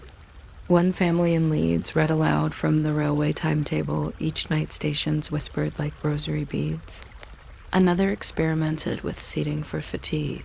They discovered that a hard chair plus a quilt worked better than a soft chair without, and wrote to the newspaper to share their discovery, which must have improved at least one editor's bedtime. City parks, those municipal lullabies, became evening promenades for the anxious. Friends nodded to each other under lamps, exchanged notes on the temperature of the air in decimal form, and turned for home with an air of accomplishment usually reserved for finishing novels. And then, when all else had been tucked and tidied, came the nightcap. the name alone unstiffened shoulders. Milk warmed until its surface sketched a polite skin. Cocoa stirred to dissolve the day's decisions. Nutmeg grated in a snowfall so small even the cat respected it. Clove was permitted as a guest flavor, provided it did not dominate conversation. Some households pledged temperance and made barley water their companion. Others kept a bottle of brandy in the locked corner cupboard. For a cold, they told themselves, and admitted a measured river of it to the cup on unsettling evenings. Recipes traveled from aunt to niece with the solemnity of wells. Newspapers reviewed them with a tone usually reserved for pianists. The Chester formula lingers on the palate with benevolence. Proper etiquette required warming the cup before pouring, which did not significantly alter the chemistry of milk, but let everyone agree that something important had been done. While cups issued their small steam and their smaller sermons, the evening packed away its one superstition per shelf. Mirrors were kept from reflecting after midnight, either draped with shawls or turned respectfully toward the wall, because no sensible person wanted to meet their own expression while looking for handkerchiefs. Clocks surrendered their chime to wool covers so the hour could pass without remarks. Moonlight had a complicated reputation. In summer it wrote poetry. In winter it meddled. Parents pulled muslin curtains across the window and explained to the young that the moon was allowed to look in so long as it did not offer advice. House cats, who were known linerists, slept through these regulations without philosophical conflict. Keys, especially, enjoyed bedtime ceremonies. A respectable household locked its door with just the right number of turns. Some swore by one, which was courteous. Others by two, which was thorough. A radical few by three, which sounded like a performance. Bolt placement attracted theory too, creating an architecture of safety measured in inches. It was generally agreed that nothing awful could occur in a room furnished with flowers. Thus, a small jug of geraniums was placed on the washstand to encourage virtue in the mirror. The last act before bed was frequently literary. A page of Tennyson, a verse of Cooper, or a dictionary opened at random to increase the probability of falling asleep on sapid or stillage. Dreams appreciate a head start. Victorians cataloged dreams with the same cheer they brought to postage stamps. Inexpensive dream books appeared at stationers, promising to decode everything from meat pies to comets. If you dreamed of ladders, improvement was on its way. Of umbrellas, correspondence. Of geese, both gossip and grease. Of boots, mobility, that is, unless the boots recited Bible verses, in which case the meaning became not so much spiritual as dietary. Cheese, particularly Stilton, earned a reputation as a financier of phantasmagoria. Doctors published little case studies in respectable journals. One man, after a late supper of cheddar, dreamed that the county map folded itself into a top hat and asked to be introduced at Parliament. He awoke with a renewed commitment to porridge. Nightmare management took on the civility of post office queues. Manuals advised writing a courteous note to the mind before bed. No wolves tonight, thank you, and placing it beneath the pillow. Parents pinned sprigs of rue or rosemary above the bedhead, small green chaperones for children's journeys. A Quaker tract recommended keeping a smooth pebble at the bedside. If waking dread arrived like a tax collector, one was to place the pebble in the palm and remember the river from which it came. This is not scientific, which may be the point. The city's lamplighters contributed their own remedy. They swore that if you woke to a bad dream, you should picture a ladder leaning against the moon, descend 3 rungs, and sleep would find you halfway. If you tried this and fell, the mattress accepted the result without sarcasm. Dreams stitched the day's leftovers into agreeable quilts. A printer dreamed that the letters P and Q eloped, and the compositor disciplined Z to stand in for both. He awoke charmed by typography. A lamplighter dreamed he trimmed the moon's wick. a story he told until his retirement, after which it became fact. A seamstress dreamed she had sewn pockets into the sky and stored entire nights in them for later use. An engineer dreamed of bridges between pillows. Breakfast listeners nodded at the practicality. Children dreamed of school bells that rang to announce naps. Adults tried not to envy the curriculum. There were, of course, dreams heavy with the days at tunnels that wouldn't finish themselves, sums that refused to behave, stares that kept arriving. But even these softened the telling. One clerk confessed he dreamed he filled in a ledger column with commas for want of numbers. His friends agreed it was the most honest accounting they'd heard. Another dreamed that he missed his station because the conductor had decided to live on the train forever. At lunch, his colleagues congratulated him on discovering management strategy. The line between fear and anecdote blurred at the breakfast table under the influence of jam. Some Victorians learned small tricks that modern science would eventually endorse under more complicated names. They dimmed the lamps sooner. They kept the bed for sleeping and respectable reading only. Builds were opened in the kitchen where their sums could do less damage to dreams. They stopped winding clocks just before bed and discovered that if a clock could wait until morning, perhaps the rest of life could as well. They let the day in several times, once when the front door was bolted, once when the fire was run into ash on purpose, and once when the nightcap had finished its sentence. This triple ending convinced the mind it was not rude to leave Dot in the blue edge of morning. Just before milk cart spoke politely to Cobbles, the city lay arranged like a mind that had finally accepted its filing system. Sleepless folk found themselves briefly awake and realized the wall was only a wall, not a message. They listened to the slow rehearsal of birds trying out the first notes of daylight. Some wrote small diary entries praising the hour for its lack of opinion. Then they closed their eyes again because they were practical people and had found that the best way to meet morning was to arrive slightly late, carrying the crumb of a dream like a talisman in the pocket Dot by the time the century turned and electricity began to think of itself as inevitable. Many of these rituals persisted for no better reason than habit, which is often the best reason. A warmed cup is useful even if you do not know the math of heat.